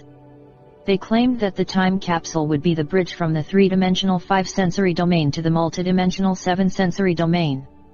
How does that relate to tonight's conversation, and what exactly is the time capsule? Dr. Neruda, the time capsule is the content of the Wingmakers project. It's called a time capsule because it's a designed intervention to shift time. It's called a capsule because it is a delivery system of information that is designed to assist people to unlock from their grid lines their pre-programmed life path, where they were essentially a human robot marching through their life path as they were programmed to do.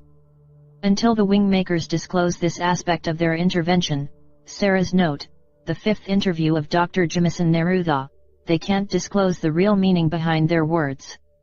Again, they cloaked their words in the accepted standards of this world's rules relative to the New Age, New World Order, spirituality, religion, philosophy, etc.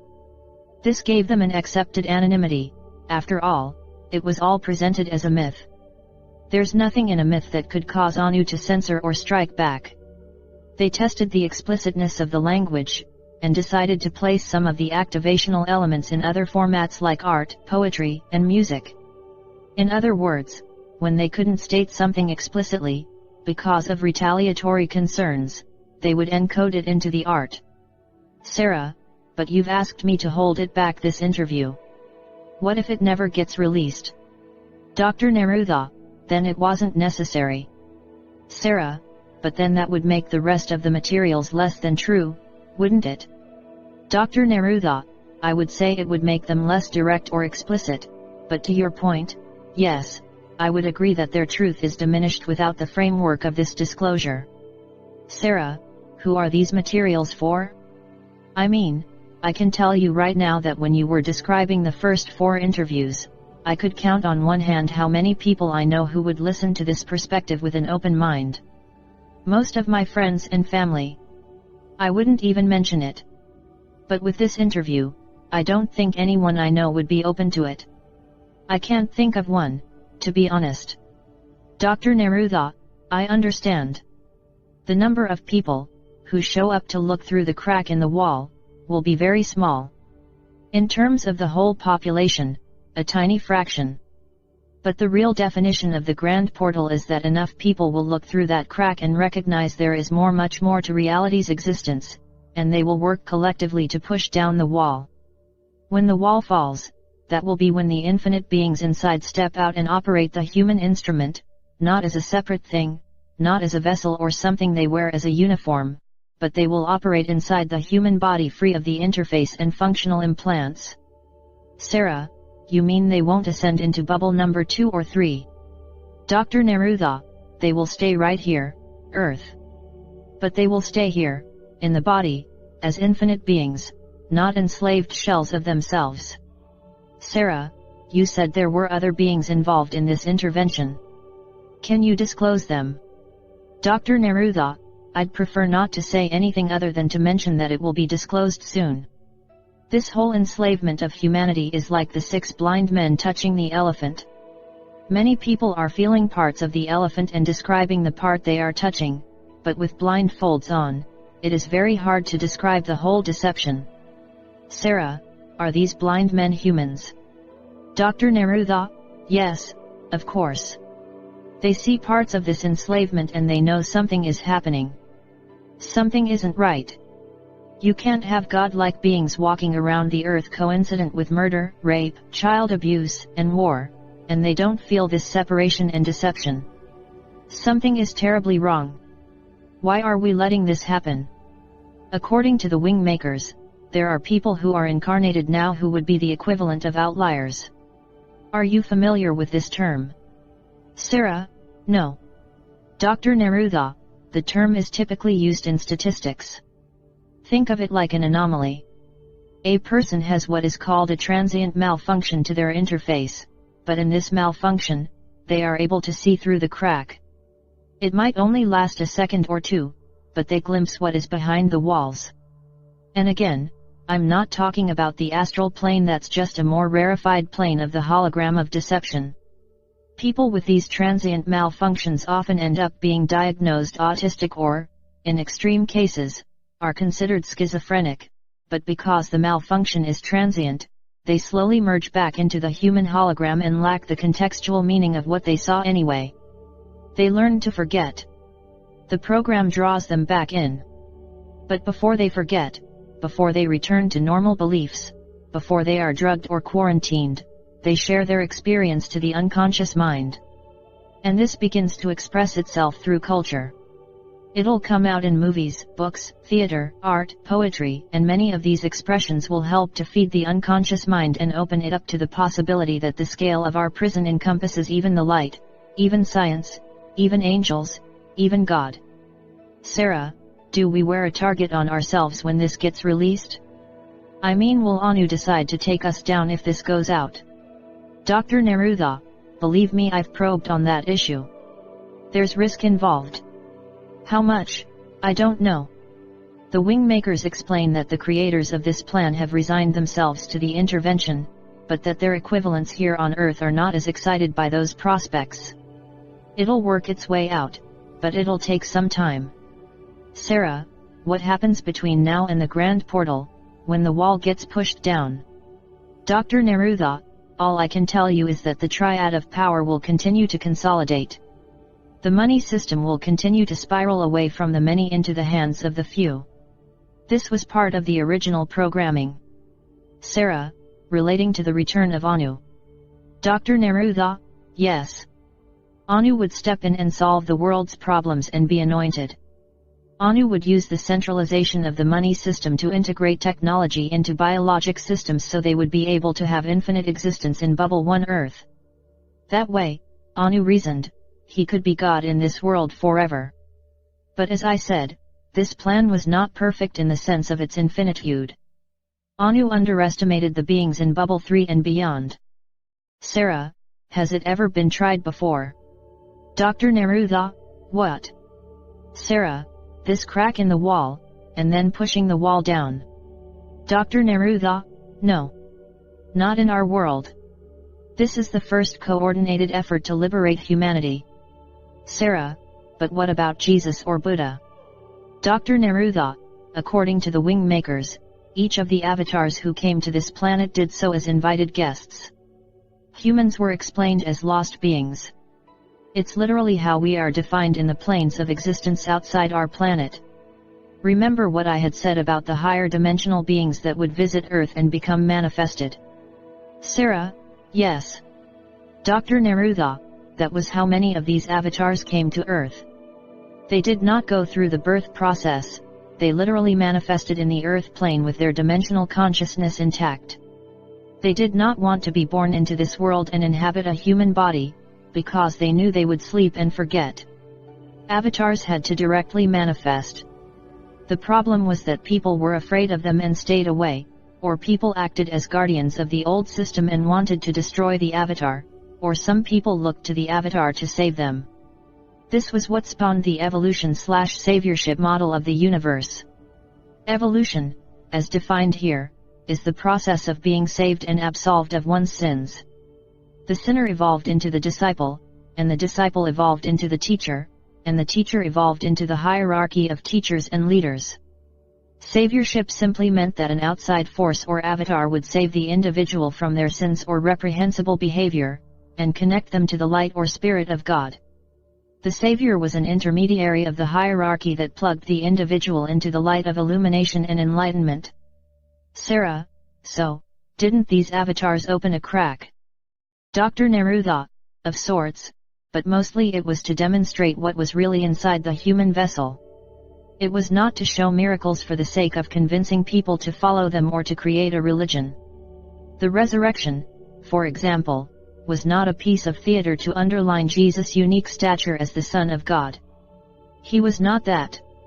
That was written in later. As his popularity grew, it was understood that Anu and Marduk could utilize Jesus to strengthen Anu's hold on human culture, and reposition himself as a loving God, the father of great entities like Jesus. Avatars were generally considered an annoyance by Anu. Usually they were killed or locked up to wither and die.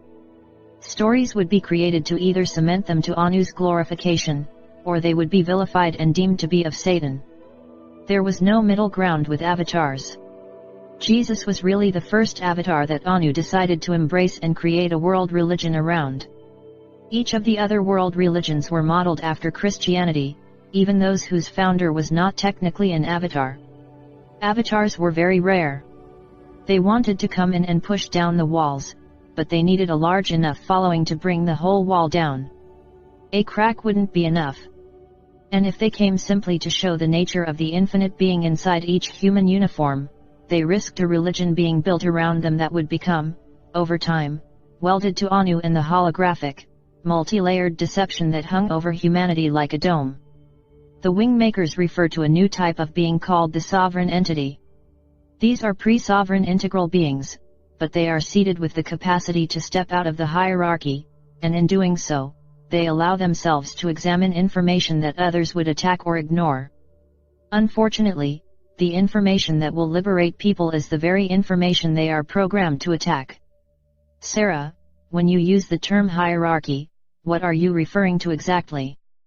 Dr. Neruda, the wing makers seem to use this interchangeably with Anu at the top, his leadership within the dimensions, or bubble 2, and his leadership on Earth in the form of the triad of power. Collectively, this is the hierarchy. Sarah, can you help me understand how it is that no one knows about this? I mean, out of 6 billion people that walk the Earth now, and I don't know how many over the whole history of mankind, but it must be. I don't know, about 100 billion or so, how could it be disguised? Dr. Neruda, that's how many life expressions, perhaps, but not beings. Sarah, because of reincarnation, right? Dr. Neruda, yes. But to answer your question, it's done through the interface of the human vessel. The interface is what most people consider to be them. That is their consciousness. The interface fuses with the physical body and the dimensional being that powers and animates it. There's an old saying that the last thing a fish notices is water. It's an apt expression of our circumstance, too. Humans have been living in this consciousness of a human body since they were first created. It is all they have ever known, and because of the sophistication of the technology that underlies this entire deception, we are thrown distraction after distraction in order to never, ever consider the possibility that everything is a part of an illusion. Everything. While it seems impossible that 100 billion lives have existed and not one has peered through the crack, it would be like going to the deep sea where the bioluminescent fish live, and explaining to them that a world exists of light and warmth. Maybe one or two would venture from the depths if they were told of this world, and they would return and report that they had experienced this strange, mysterious world. But never would they imagine that a whole world of land and air existed above that, where beings of entirely different natures walked on dry dirt and breathed air and looked at stars a billion light years away. Humans are a lot like those bioluminescent fish. Sarah, okay, I understand the analogy, but no one. Dr. Neruda, momentary glimpses through cracks, that's all. The avatars that manifested here have operated the closest to our true nature on this planet, but those who have gone through the birth process and have human DNA, they are locked into their interface or they are quickly removed. Sarah, Tuesday you talked at length about Lucifer and his creation of the animus. Where's that factor into this story? Dr. Neruda, until last night I didn't know if this interview would even take place. I knew you wanted to speak in depth about the Grand Portal, but I wasn't sure at what level I would be allowed to disclose it. This is very guarded information. It's both a break-in and a breakout. The break-in is difficult to engineer amid the misinformation and deception that occurs on this planet relative to humans. Lucifer and the fallen angels was a nod to the fallen humans who were booted out of Eden. It is the same story with the same purpose: place fear of rebellion in the consciousness systems of humans. Make it strong and potent in the unconscious mind, and make sure that Lucifer, Satan, and the devil mirror the Trinity of good the Father, Son and the Holy Ghost. Anu realized that the best way to make his human creation lean his way was to make the path to his kingdom appear virtuous and morally acceptable. And how do you do that? You have evil embodied in demons that are bent on enslaving humans and preventing them from following the virtuous path. It created a perfect polarity of human beings progressing to the kingdom of God while demons seduced and ensnared them. Angels and ascended masters were guides to show the way to the waiting kingdom. Eastern traditions used demigods, hierarchies of masters, meditation, but it was based on the very same polarity, which at its most basic level was light as good, and darkness as evil. So with that said, let me return to your question about Lucifer and the animus. The story of Lucifer is like a prop on a stage. With Lucifer in play, the stage is more dangerous. You can place blame. You can deflect blame and responsibility from the morally righteous and God-fearing humans. You can infer that your enemies are enslaved by demons that do the bidding of Lucifer or Satan. This creates conflicts that lead to wars. This creates histories of conflict which sow generation after generation of people who are living their forefathers' conflict. Amid all of this, God grows in stature and importance. Everyone wants to claim that God is on their side. Lucifer was a catalyst to enlarge the importance of Anu. To make humans dependent on him even though they never saw him, heard him, tasted him, smelled him, or touched him. He was in the universal field vis-a-vis the unconscious mind. It was programmed this way, and religious culture only made it feel more real. The animus were the human 3.0 in the trajectory envisioned by Anu to support his infinite supremacy over humanity. His goal was to synthesize humanity with technology. The animus were us in a potential future. There are government organizations, corporate entities, and research institutions that share this same goal even as we speak. Sarah, how did the decision get made not to release everything? Dr. Neruda, I've said that the wing maker's materials are extensive. There are 24 philosophical papers, but only 4 will be released. The 4 interviews we've previously done, as I told you, these 4 will be released, possibly not all at once, but those have been sanctioned. This interview and the remaining 20 philosophy papers will not be released until certain conditions are met. What those conditions are, I don't know. I assume it has to do with the discovery of the portal, the human portal I mentioned, and getting the crack in the wall established in this world. Once a foothold is made in establishing the inception point, perhaps then the other materials can be released. As for how the decision is made, let me be very clear that this is not my decision. It is determined by the wing makers. An intervention from time travelers is a very sensitive operation. Many variables need to be weighed and considered. Sarah, forgive my blunt question here, but how do you know that the wing makers aren't part of this whole deception? Dr. Neruda, at some point you have to trust your feelings and intuition, otherwise everything is just a purposeless mental exercise. I can't say that I'm 100% confident.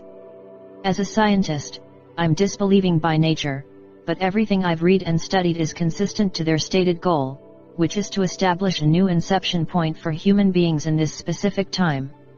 Their first disclosure is a cloaked message of hope, an energetic rewiring of the spiritual philosophies of this planet away from masters and organizations and hierarchies and belief. It is more focused on becoming a spiritual activist or practitioner of behavioral intelligence. It is about activating pre-sovereign integrals who are able to understand the evolutionary scope of the human being and help it to veer in the direction of the sovereign integral. The next or second disclosure will be the activation of the human portal. I don't know yet how this will unfold, only that it will happen relatively soon. The third disclosure will be the 5th interview and possibly other material. When the 5th interview is released, it signals that the inception point has already been made. According to the wing makers, this means that the grand portal will occur on this planet. Once the new inception point is anchored, it will unfold to plan. I have made the decision that if the second disclosure occurs, I will commit to this plan 100%. Until then I have told the wing makers that I am with them and will conduct my actions according to their insights and guidance, but I will always have doubt in my mind until I see that the second disclosure occurs. Sarah, what if no one believes this, Dr. Neruda? What if you release this 5th interview sometime in the future and no one can relate to it, or, as you suggested, they attack it? What then? Is the human portal sufficient to make this whole thing happen? Dr. Neruda, yes. That's what I have been told. Once the inception point is anchored, it will all unfold to plan. Sarah, so no one needs to believe this, it'll just happen? That doesn't sound right. Dr. Neruda, this information will remain in the underground, but science, according to the wing makers, will be the force to actually prove out this information. Sarah, how? Dr. Neruda, science will find the walls. They won't expose the crack or necessarily assist in the demolition, but they will expose the walls. Sarah, but you said that LERM was discovered by the ACIO, and they thought of it as God or universal intelligence or whatever it was. Dr. Neruda, yes. I'm not saying that science will define the hologram of deception as an insidious ruse perpetrated on humanity to enslave infinite beings to operate as finite, fear-based diminishments of themselves. That's not my point. But those sovereign entities that stand around the crack in the wall will need help from legitimate sources that validate the possibility of the hologram. I don't expect science to label the hologram good or bad, or imbue it with philosophical issues like deception, polarity, separation, etc. The wing makers have explained that around the time that the human portal is activated, a scientist of great stature will emerge with a theory that will support the inception point. It is all being facilitated by their hack into the program of these and other individuals. Sarah, do you know the name of this scientist? Dr. Neruda, no. Sarah, do you think it's you? Dr. Neruda, no. I have no stature. No one has ever heard of me. The wing makers were speaking of someone who held a high degree of credibility in the scientific community. Sarah, I still don't see how it will happen. I mean the wall coming down. If things are as screwed up as you say, people will follow their programming. They'll have too much fear to release everything they've learned to be real and true. I just don't think people can make such a radical shift. Dr. Neruda, I agree. They can't, not in the face of the status quo. But the status quo is part of the wall that will be taken down. You can't paper over this. You can't wave a magic wand and pretend it doesn't exist. The wars between races, religions, classes, geographies, relationships of every scope, these cannot be pardoned by a savior or ET race. They have consequences, and these have to be dealt with. The status quo, the old normalcy, the comfortable distortion will be removed, because you cannot build a heaven on earth as simply as plopping a new reality layer on top of the status quo. It would be like adding the Grand Canyon on top of a skyscraper. The skyscraper can't support it. Sarah, the amount of change that's coming sounds overwhelming. Dr. Neruda, if there's one thing I've learned in this interaction with the wing makers, there is a programming track, and then there is a super consciousness track. The latter is involved with how quantum reality membranes intersect and can create chain reactions that ripple across every dimension. These chain reactions are guided by event strings designed by beings from very high dimensions. As I previously said, every being has the I am sovereignty, but they also possess the we are integration. As the I am asserts itself through the expression of behaviors either resistive or insertive, the I am disentangles itself from the program, the human 2.0 interface.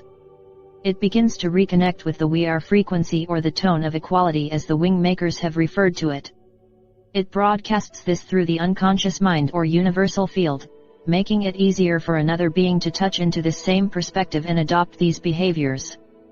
My point is that either the designers of the higher dimensional planes or humanity as a collective could potentially accelerate or decelerate the grand portal.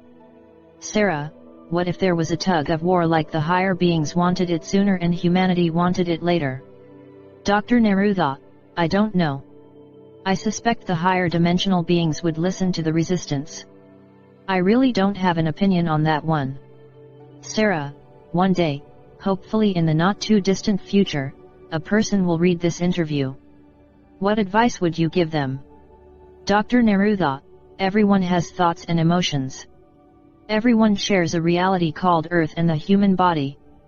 We're all on the same stage, playing different roles, but the stage unifies us to some degree.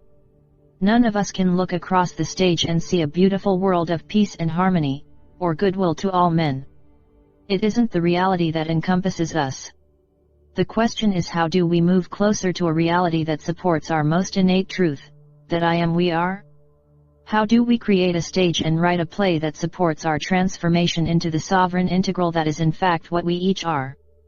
Has religion shown the way? Has spirituality? How about science? How about our education system? Government? My point is that nothing that is currently in play is uniting us in equality and oneness.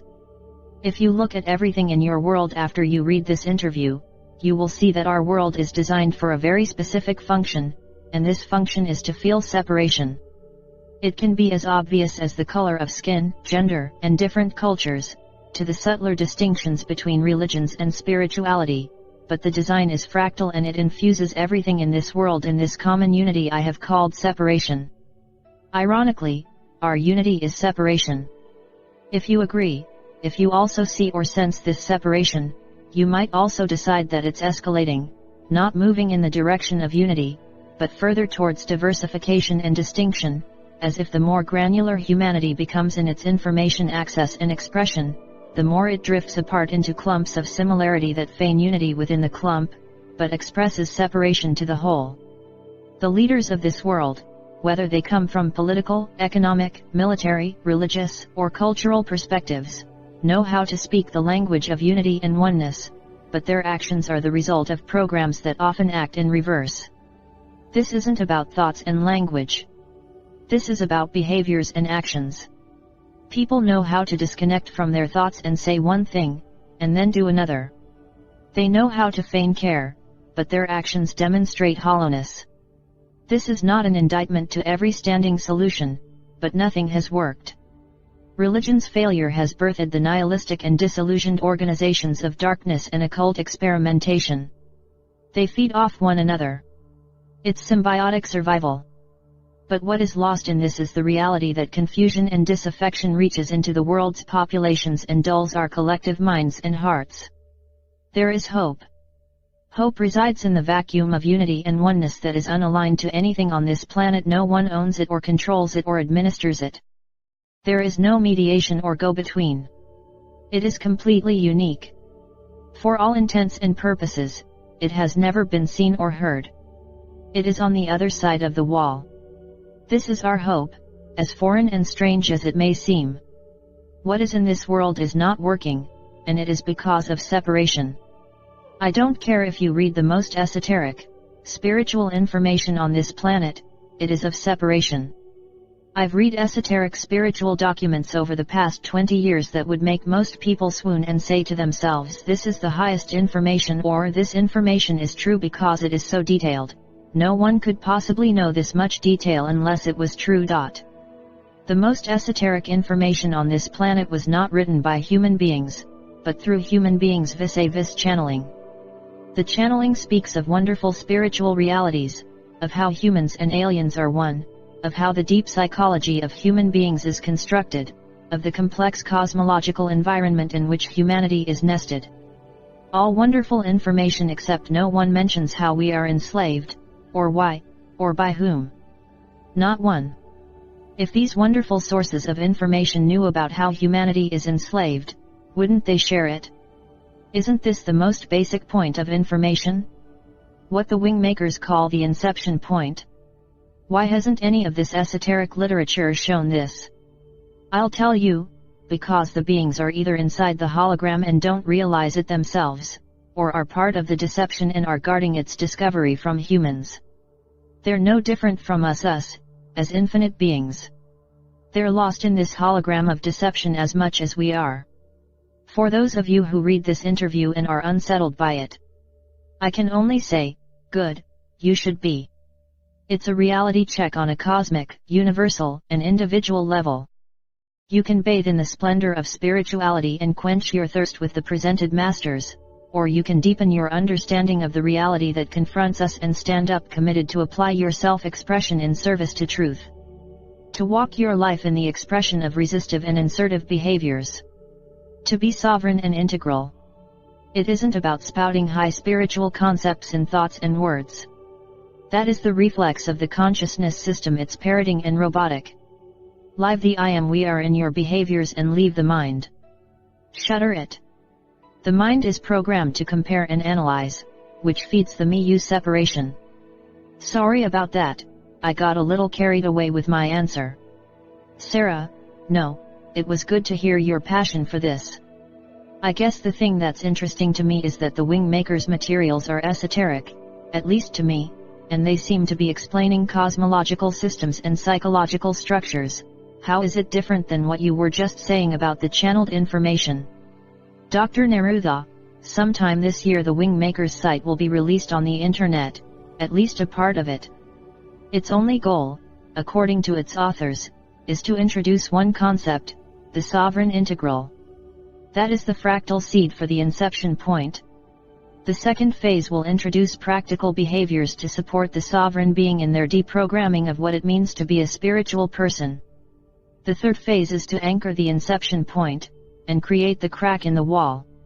Sarah, you've talked about the crack in the wall as the inception point. Can you elaborate on that a bit more? Dr. Neruda, I will, but first let me state something that I want to mention before I forget. The youth of this world are impressionable.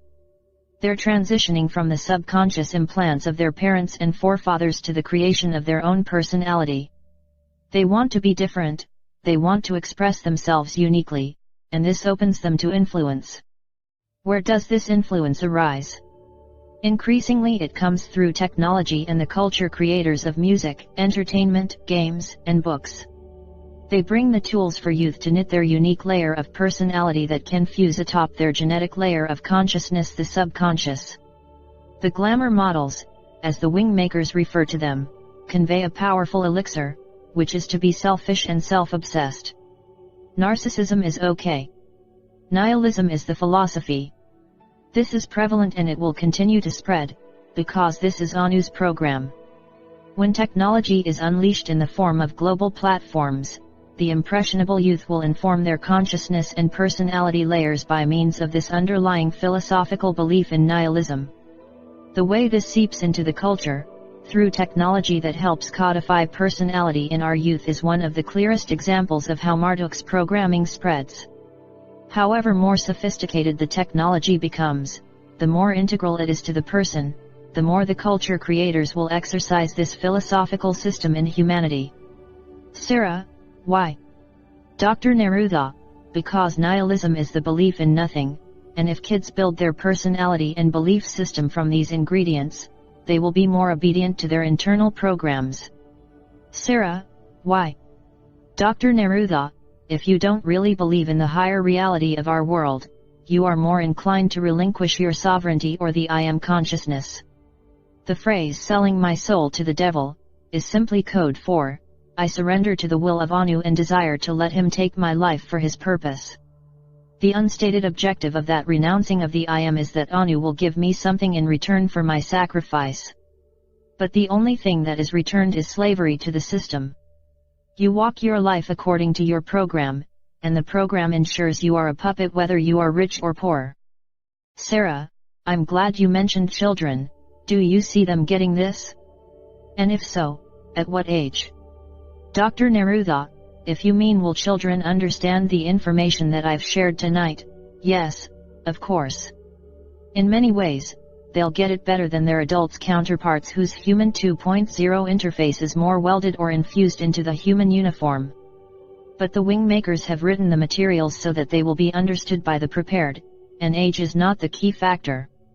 It is the preparation. Sarah, like what? I mean, what constitutes preparation? Dr. Neruda, preparation is willingness to change. It is a lack of fear to embrace a completely new paradigm, and just as much, to release the old. If a person is poorly prepared for this information, they defend what this information tears down, which is nearly everything. They are not prepared to step into the vacuum of change that this information brings into their life. Sarah, but why? Dr. Neruda, it requires a lot of responsibility to accept this information. This information is unsettling because you are on your own. We are on our own. There is no savior or army of angels or ETS who are going to collect the good and bring them to their heavenly home. This also requires work. It is behavioral adjustments. It is impeccability. It is authenticity. It is attentiveness. It is caring. It is not a party.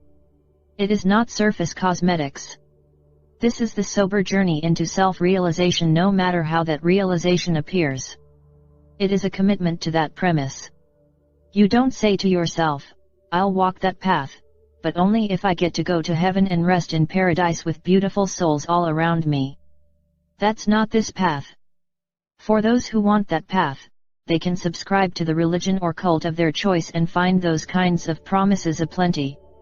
This information is for those interested in breaking through to their true self, and in doing so, not to rest and relax, or party and enjoy, but to serve truth through their behaviors until everyone crosses into that reality of oneness and equality from which we came. Sarah, you were talking about the insertive behaviors a little earlier.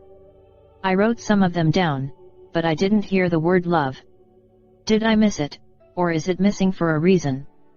Dr. Neruda, love is not used frequently in the wing makers' materials in general.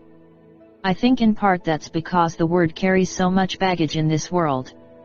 It has a kind of sentimental, CO-dependent energy in terms of relationships, and then in culture it's used so casually, almost like a catch-all phrase that people use to greet one another, like how are you?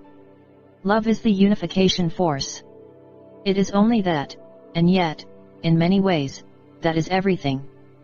From the wing maker's perspective, it is a very important word concept, even though they use it sparingly. The 6 heart virtues I mentioned are considered the different ways in which love manifests in our behaviors. To this extent, love is expressed in these virtuous behaviors like gratitude, compassion, forgiveness, and humility. In that context, the 6 heart virtues, collectively, are the expression of love in the human dimension. Sarah, what about joy? It also seems to be missing. Dr. Neruda, I know this information seems very sobering and unsettling. Since I defected from the ACIO, I have 2 forces that would like me to fail. This pressure has weighed on me. It had activated a degree of paranoia within me that I didn't know was possible. For this reason, joy, at least as it pertains to me, has not yet been a part of my personal experience. I'm sure everyone will receive these materials differently, especially the information in this, the 5th, interview. I would remind you that the emotional and feeling world is a functional implant, and the emotions we attribute to our heart or soul are not truly coming from those sources. Sarah, then, where do they come from? Dr. Neruda, the layer of the mind known as the unconscious generates emotions, but they are felt throughout the human body. The unconscious layer of the mind is interdimensional, so it extends from bubble 1 to bubble 2, which allows you to feel in the astral world or afterlife. When I express any of the heart virtues, I place them through the lens of oneness and equality. That's where they achieve their potency in expression. Then I take that experience and quite literally send it to my head region, imagining that experience is placed in the pineal gland in the center of the brain. This is my way of mailing it to everyone through the unconscious mind. Sarah, why do you call them heart virtues if emotions are generated by the unconscious? Dr. Neruda, the heart is a metaphor for the portal within each individual. It is relatively free of the human 2.0 interface and mind functional implants, partly because of the electromagnetic field it produces, and partly because of its physical dynamics.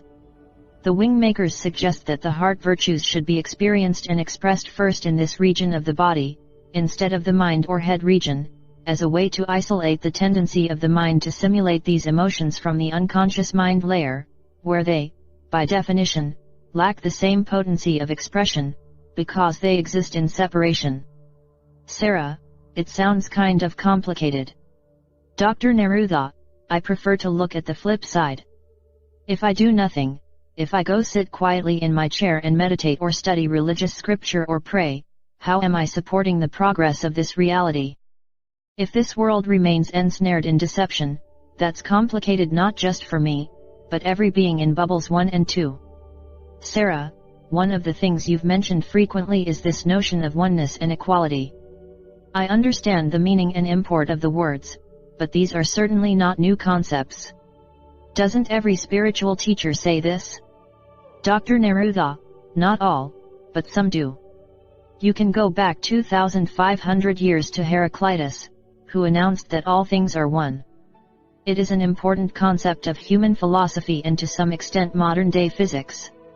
With regard to religions, often the founder says one thing and the followers who organize and interpret the founder's words and teachings alter it, but oneness and unity have not been mainstays of religion, particularly in the context of behaviors. The wing makers are focused on behavioral intelligence expressed through the lens of oneness and equality. The I am we are is rooted in this principle. It may not seem like a big deal to adopt this simple philosophical perspective, and frankly, it isn't, because they're simply words and it's only a concept. But if it's genuinely adopted and anchored in the core of your belief system, then you can possess the necessary commitment to express this in your behaviors. And this is where most people will probably have a problem. The human 2.0 interface is full of programming from Marduk and the human unconscious. It is weighed down in this quagmire like a person caught in quicksand, struggling to find a rope or anything solid to pull themselves out. The rope in this case, is the simple framework of I am we are and applying it through our behaviors, but it has to line up. If you adopt the framework, but your behaviors do not reflect this, the rope disappears. The unification of all beings in all dimensions exists. It's only when you step out of quantum space-time that you realize the illusion of separation, and retaining this basic truth of oneness and equality in a human 2.0 spacesuit is no simple task. That's why it must be more than words, and the words must be practiced in the now. Sarah, why are the wing makers doing it this way? It seems so innocent. I mean, asking people to become self-aware and practice assertive and resistive behaviors. After hearing all of what's happening in the triad of power, it seems like we're using slingshots against their stealth bombers. They want a money system that makes us perpetually indebted slaves to the dollar, and they want this money system to be one currency. The most powerful people on the planet with access to the best technology, the best weapons, how can we expect to prevail if they want transhumanism? Dr. Neruda, to understand why the wing makers are focused on the sovereign integral process, you first need to understand why the triad of power is focused on their plan. The triad of power believes their one world concept is the right concept. They want to unify humanity through a money system that they control, utilizing technology as another means to unify. Unity, in their minds, is more like shepherding the human herd into easy-to-manage corrals and monitoring them for any rebellion. Their form of unity is a chimera. It is theater for display purposes, and nothing more. Their form of "we're all in this together, let us protect you" is simply more illusion and deception. Their plan for Human 3.0 remains fused to the same functional implants that constitute Human 2.0, and that is separation. As I said earlier, they are here to prepare for Anu's return, whether they are conscious of it or not. All aspects of the power system, including major religions, are here to prepare. That is their watchword, prepare. The Anunnaki have one dominant belief in humanity: we are weak because we live in fear and separation. We do not stand up to the drip of indoctrination or the slow, but persistent evaporation of our personal liberties. Now, remember that the Anunnaki and their triad of power are both calculating and patient. What they established in our distant past is beginning to come to fruition. The finite 70-year life of a human being lacks patience. It is programmed to be impatient. This is against infinite beings that see timelines in hundreds of thousands of years and can program individual human beings within those timelines to achieve precisely what they want if human beings agree to it, if they don't stand up. The Anunnaki do not embrace the sovereign integral process. The notion of oneness and equality seems like a weakness to them. They believe they have the upper hand in this chess match. They foresee checkmate. Humans will fold. The sacrifice of Princess Diana last August was symbolic of the vibrant queen being lost on the chessboard. Those are the kind of messages they make, the kind of bold announcements. They do this out of a feeling of certainty in their programming and patience. When I say programming, I don't mean just the internal interface that Marduk has programmed, but also the programming of the unconscious mind through the media, culture, religion, politics, and economic structure. The combination of these forces is really the cause of their confidence, because they see our fall as an inevitability.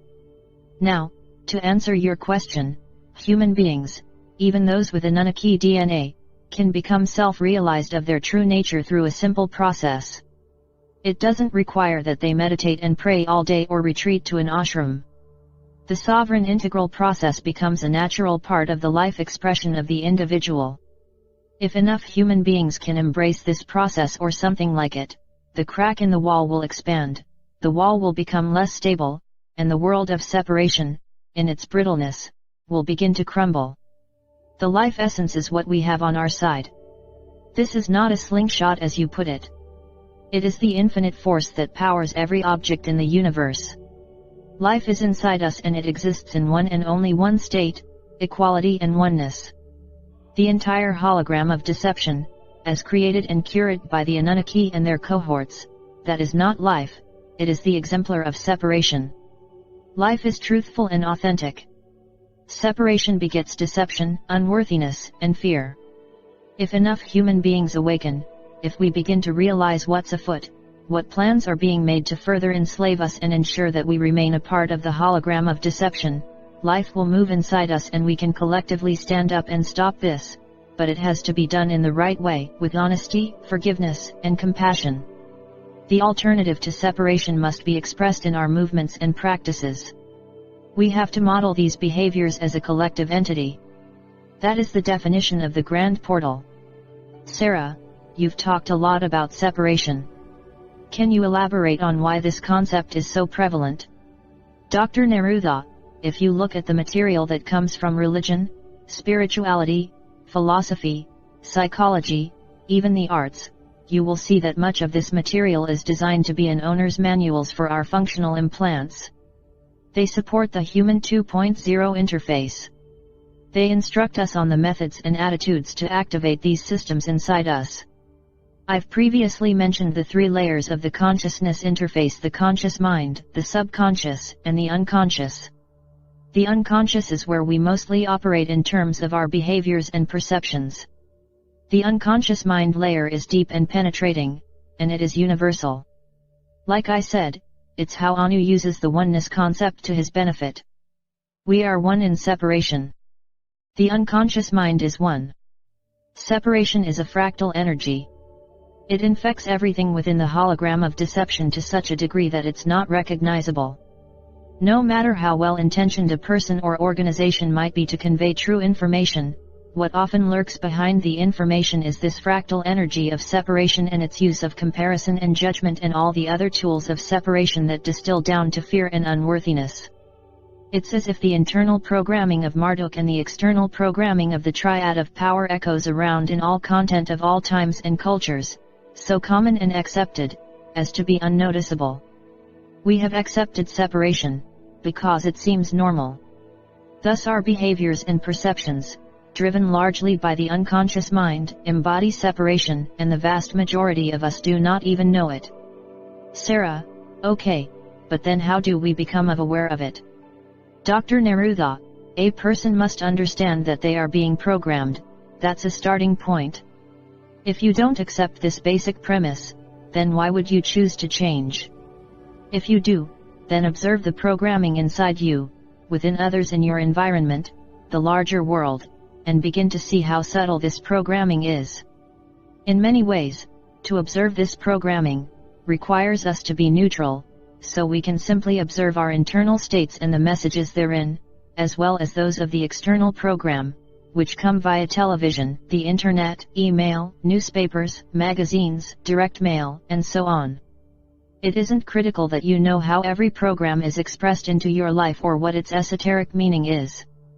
What's important is that you understand you are being programmed and you seek an internal source of direction, inspiration, movement. The sovereign integral process is focused on you, the individual, directing your own self-life essence to express itself in oneness and equality. That's it. If you do this, then you are releasing the hold of the programming. For some this can be done quickly, and for others it might require more diligent practice. Sarah: can I do this and still be a Christian or whatever I was raised in? Dr. Neruda: I suggest that anyone who resonates with this information try it out. See how it moves them through their life path.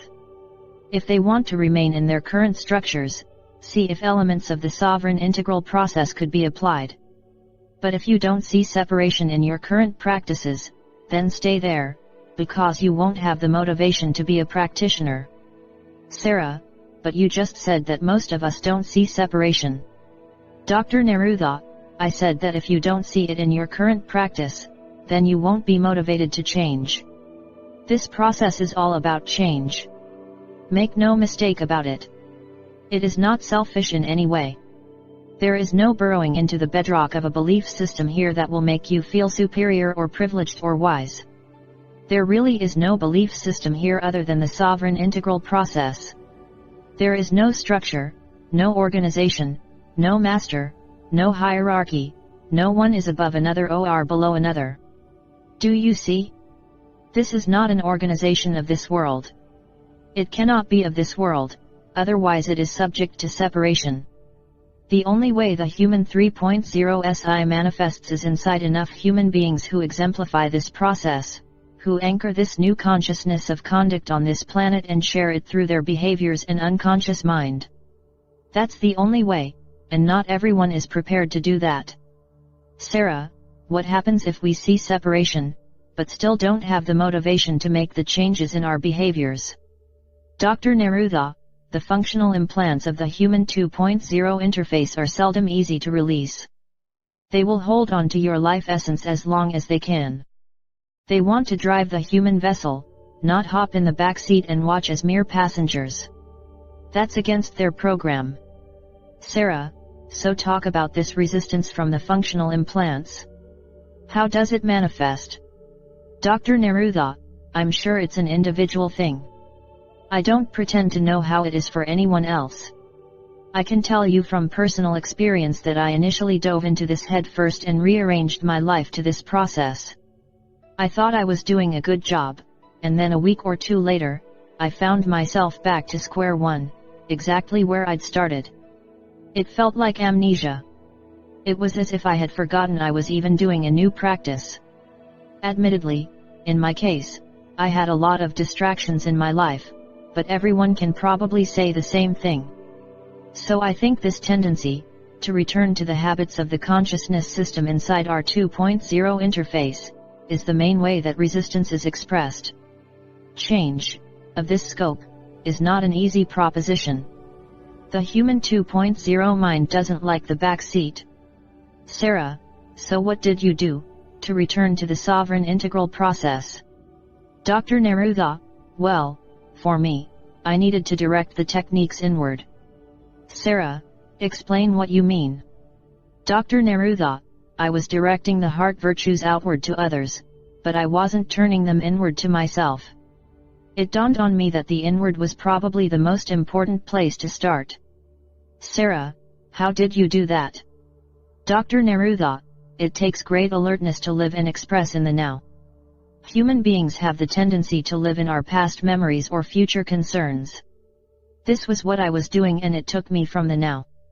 And the now is where our life essence expresses. It isn't in the past or future, only the consciousness framework pivots between past and future, so if you find yourself in there, you know you are not in your essence. When I realized this, I read from the Wingmaker's philosophy that breath was the magnet of nowness. It was the element that brought the human being into nowness by being aware of their breathing. I also learned that there were different kinds of breathing that enabled this sense of nowness to penetrate more vividly into the hologram of deception. The point is that simply being aware of my breath helped, as the Wingmakers put it, to center me in stillness. This, by the way, doesn't mean that you are in a quiet room. You can be in a meeting at work, and center yourself in stillness through your breath. But by being in this internal centeredness, I was in a better position to feel my own sense of expression, and that's what was missing in my initial efforts to integrate this process. I didn't have a good starting point for my practice of the heart virtues, and I was directing them outward to other people or events, and not myself first. Once I made that adjustment, it helped me to identify my essence and distinguish it from my mind system. Life essence is authentic in oneness and equality and exclusively moves in nowness. The consciousness framework pivots between the past, present and future and operates in separation. If you express the heart virtues from the consciousness framework, especially outwardly, they won't have the same potency or effect. Sarah, you've mentioned the idea of resistive and insertive behaviors, and I think I understand the insertive behaviors in terms of expressing the heart virtues to oneself and others, but talk a little bit about the resistive behaviors. What are they, and how does that work? Dr. Neruda, again, you need to start from the point of distinguishing your life essence in the now. Center yourself in nowness through being still and breath aware. Initially this may take some time, but it happens quicker with practice. Thought patterns that connect you to separation need to be stopped. Behaviors, too. You can simply say, I've identified a behavior that supports separation in this world. Let's say I have believed that Muslims are less moral than atheists, and therefore less likely to get into heaven than someone who doesn't even believe in God. This is a belief or thought form that relates to separation. I can say, stop that, but it's not really effective for most people. I can resist the belief every time it expresses itself in my life, but many of these beliefs are so subtle and subconscious that we don't even realize how they express themselves in our behaviors and choices. If you apply the heart virtues to yourself, like forgive yourself for having these perceptions, Have some compassion for yourself that everyone is infected with these separation beliefs from their subconscious and unconscious mind layers. Be humble that making this resistive alteration is not just about you, but in a way, it's about everyone, because we are one. Appreciate the fact that you're working on this for the good of all. Have valor that you can stand up and resist these separation complexes that lurk in your programmed consciousness framework. You can see how I used the heart virtues to effectively deal with a belief or perception that separated me, not just from Muslims, though they were the target in this particular example, but when you draw separation lines around anyone, you're operating from the consciousness system implant, and it only supports the hologram of deception. Sarah: okay, but you're not suggesting that I look at rapists and murderers as one with me, are you? Dr. Neruda: well, that's just it. They are. You can't have oneness and equality and then say, well, that's true, except for this population of society or these felons of the human race.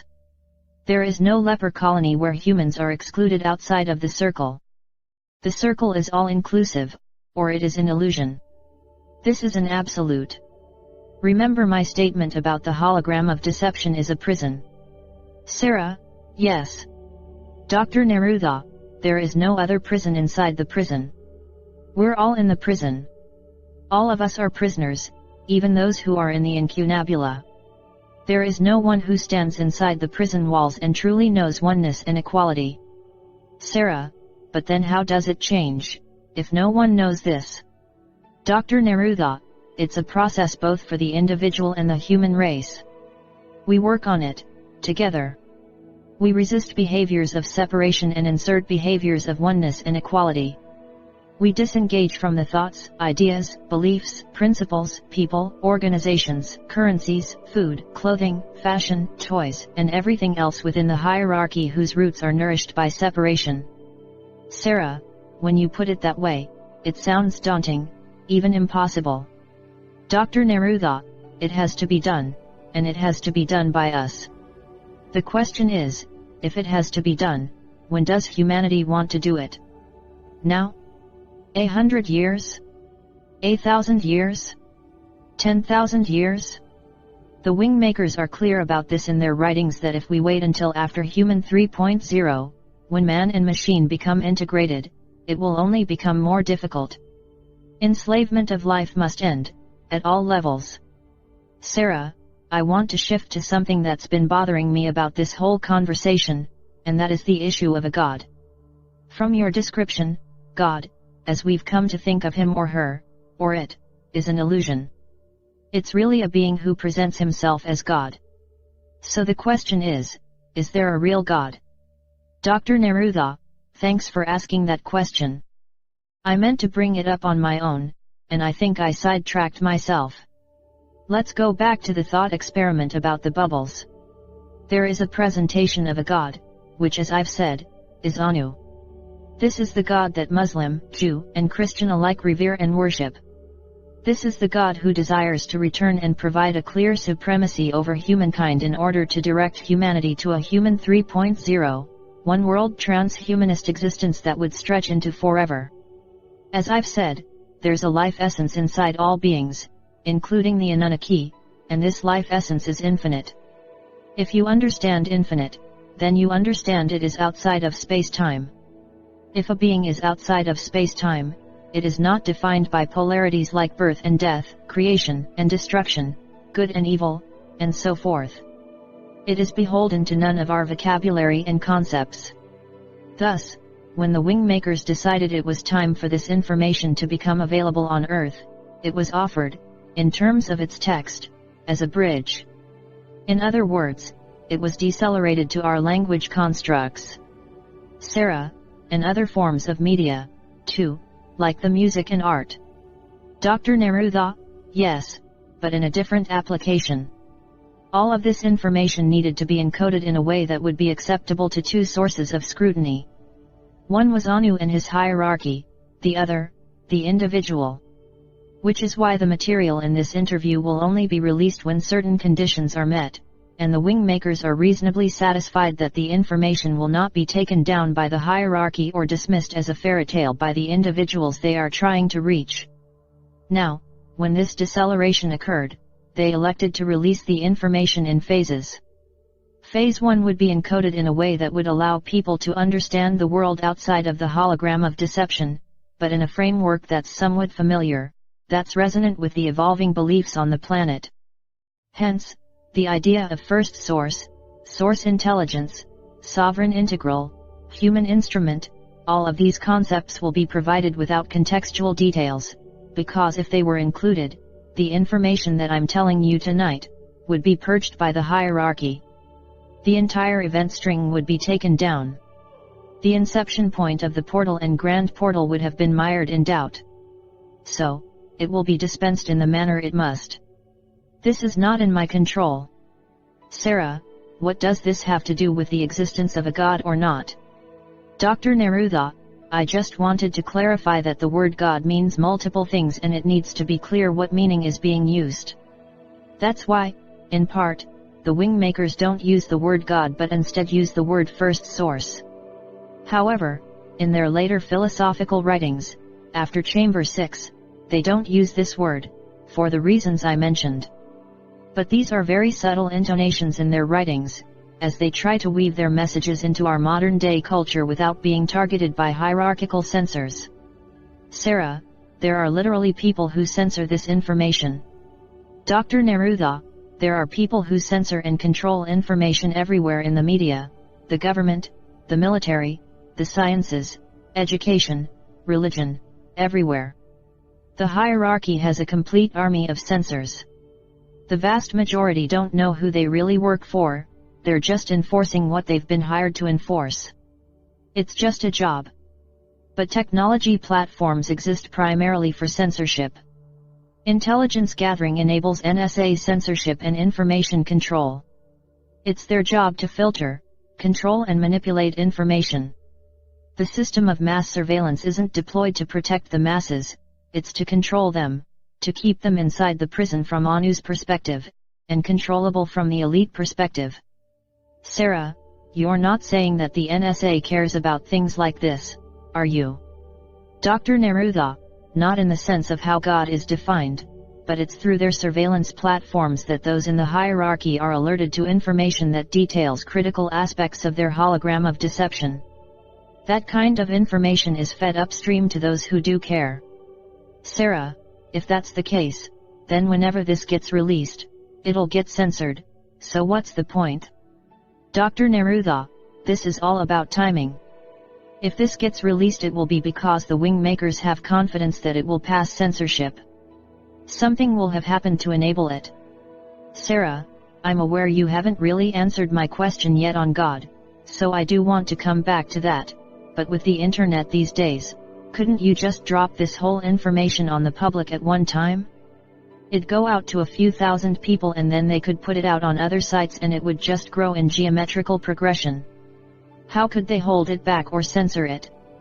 Dr. Neruda, it would be modified. It's a complete set of information. Once it got out in that format, some would claim their version is the original and others would claim that their version was the original, and they might be as different as black and white in some areas. It only creates confusion, and once there's confusion, it's impossible to bring clarity. In intelligence circles this is called reputation destruction. Think of it like this. You have a set of information that is targeted to specific beings that live everywhere on the planet. You wait until there is a communication system that can get to each of these beings. You have to make sure that the information is as pure as it can be, but still get past the censors, so you encode it and release it in phases. The first phase is released as a real event, to test the waters of reaction. The second phase is released with new content and modifications, emphasizing that it's a mythology. This is to reassure the censors. The third phase will get more involved in practices and behaviors, but without full context. The fourth phase will probably be the human portal. The fifth phase will probably be this interview. And the phases that follow will depend on how this interview is received. So every release is being observed by both the hierarchy and the wing makers. Sarah: okay, let's go back to the God discussion. Dr. Neruda: yes, so, to answer your question, is there a God? There are many gods. Some beings present themselves as gods, and some beings manipulate others to such a degree that they become regarded as gods. And then there are collective intelligences that move between the quantum membranes and simulate godlike qualities of omniscience and omnipotence, but they are not gods in the sense of being the creator.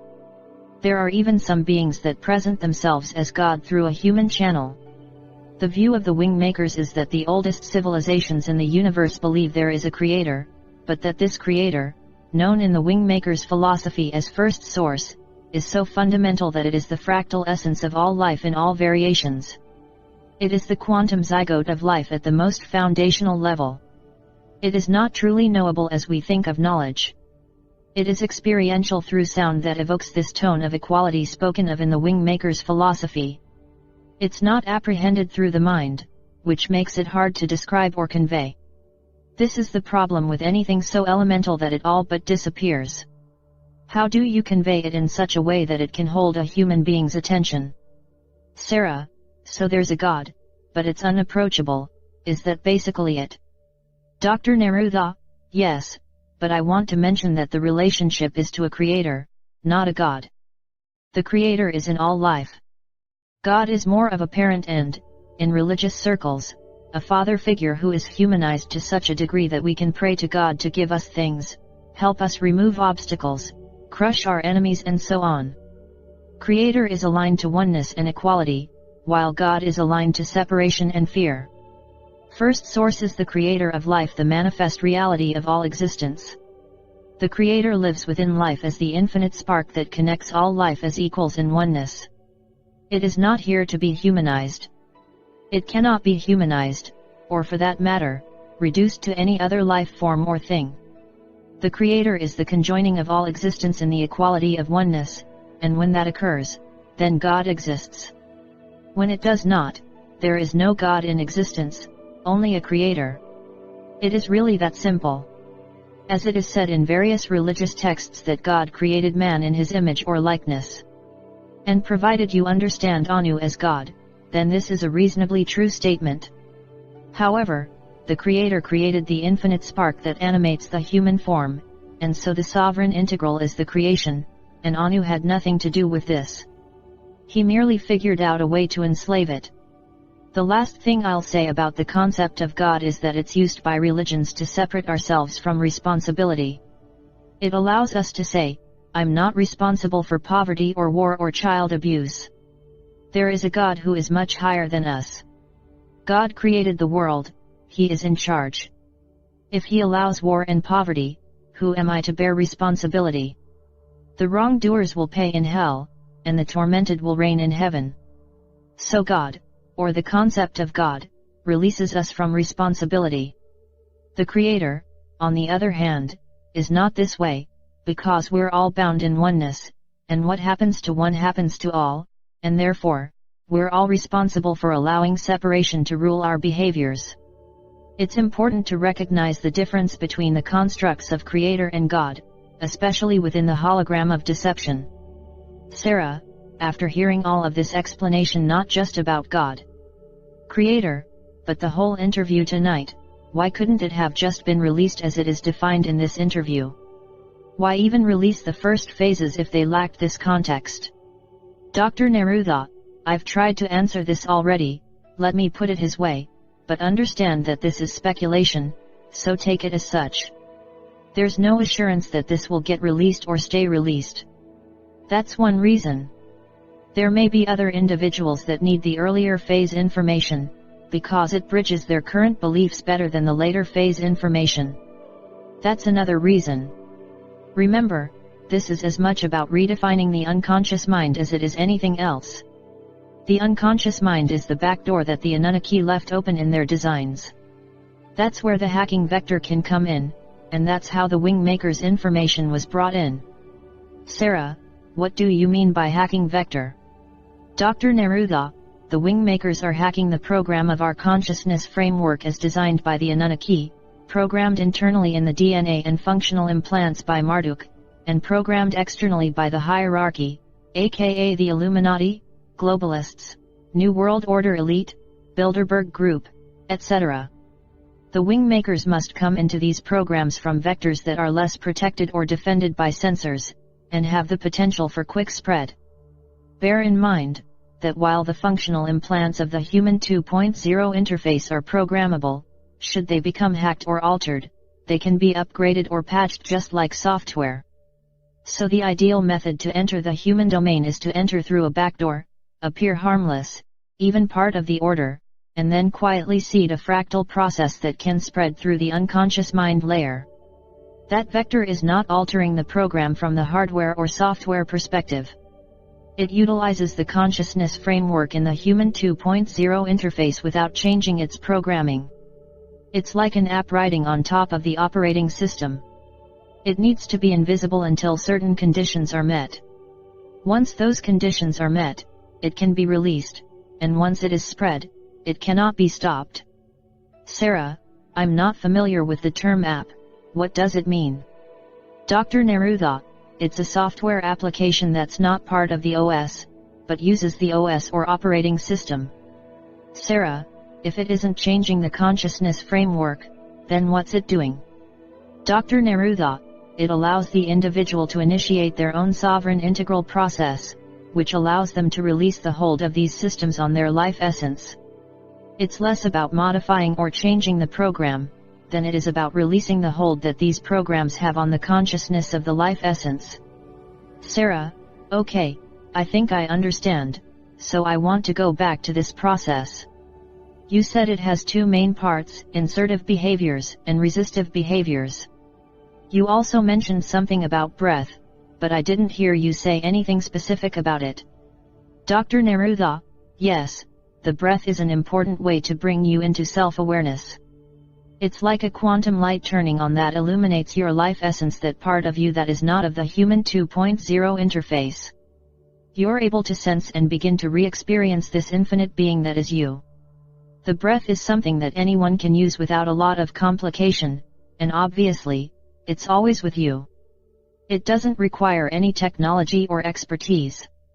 It's really just a way to shift attention to the core of yourself. The wingmakers write about quantum breathing or quantum pause. It's a technique from Philosophy 7. Sarah, can you explain it? Dr. Neruda, it's very simple. You breathe in through your nose for about 2 to 4 seconds or whatever's comfortable for you. Once you've filled your lungs, you pause or hold your breath for the same amount of time you breathed in. While you're in the pause holding your breath, feel it like a suspension of time, and fill that space with the feeling of I am. Sarah, okay, sorry to interrupt, but tell me again, what is the I am feeling? How do you define it? Dr. Neruda, it's the sovereign aspect of consciousness. It's not the personality that defines your human experience, or you typically associate with as yourself. It is the infinite consciousness of you. It is also one. I is one. It is one thing, infinite life. It is not the mind, nor the heart, nor the body, nor the feelings and emotions of the personality. It is singular in its depth and silence. Sarah, okay, go on. Dr. Neruda, after you hold the breath in your lungs, and anchor it with the I am feeling, you exhale through your mouth, again for the same period of time, and then you pause again. Your lungs are empty, and as you pause, you hold the feeling of we are. Then you repeat this cycle until you feel you're done. Sarah, can you explain the we are feeling, too? Dr. Neruda, this is the sense of connection to all. The sense that you are connected and that the I am feeling you held a moment ago, is being shared with all. I use the out-breath pause to place any of the heart virtues that I'm working on at the time. For example, I might be working on the virtue of compassion in my personal life, and I can hold that feeling in that out-breath pause and imagine it is being shared with all. Sarah, I think I understand what you're saying, and I don't want you to take this the wrong way, but how can this possibly compete with a globalist agenda of world takeover? Dr. Neruda, it's a fair question. But look at the reality. There are many who've protested this enslavement. Throughout history there have been people that have come to this realization through various means, and they alerted people to this deception. They may call it a conspiracy without really understanding the depth of this deception or its ultimate plan, but in whatever way they know of this and at whatever level, they all experience fear. The fear is that we're powerless to stop them. The capstone of the elite have been planning this for more than 11,000 years. Before Human 2.0 even existed, the plot was devised. They have powerful interdimensional beings that know humanity on an intimate level, because they literally created the human being, and they can program humanity with such granularity as to define our life paths down to our day-to-day choices. How can one possibly defeat such an antagonist? They have the money, they have the politicians in their pockets, they have the defense and protection, they have the powerful relationships everywhere in the world, and they have the most powerful technology in terms of surveillance and weapons. Their innermost circle is impenetrable. We can be wide awake and aware of what's happening, but awareness doesn't suddenly in itself change the chessboard. They taunt us to protest. Wave your signs, publish your websites, fling your fists to the sky, investigate all you want, it won't change a thing. They will tell us to our faces that their power is inexhaustible. This is how they think. They want us to feel this futility and have this overriding sense that the endgame is unavoidable. They want us to believe that we are powerless. Remember, they are securing the world and its populations for the return of Anu. That is their program, and while only the capstone of the elite understands this plan, it is enough, because the downstream operatives are loyal, programmed entities. All one needs to do is to watch Madeleine Albright in that 60 Minutes interview and you will understand how they have been programmed to think. Sarah, I don't think I saw that. What did she do? Dr. Neruda, about a year and a half ago, Leslie Stahl of 60 Minutes asked the U.S.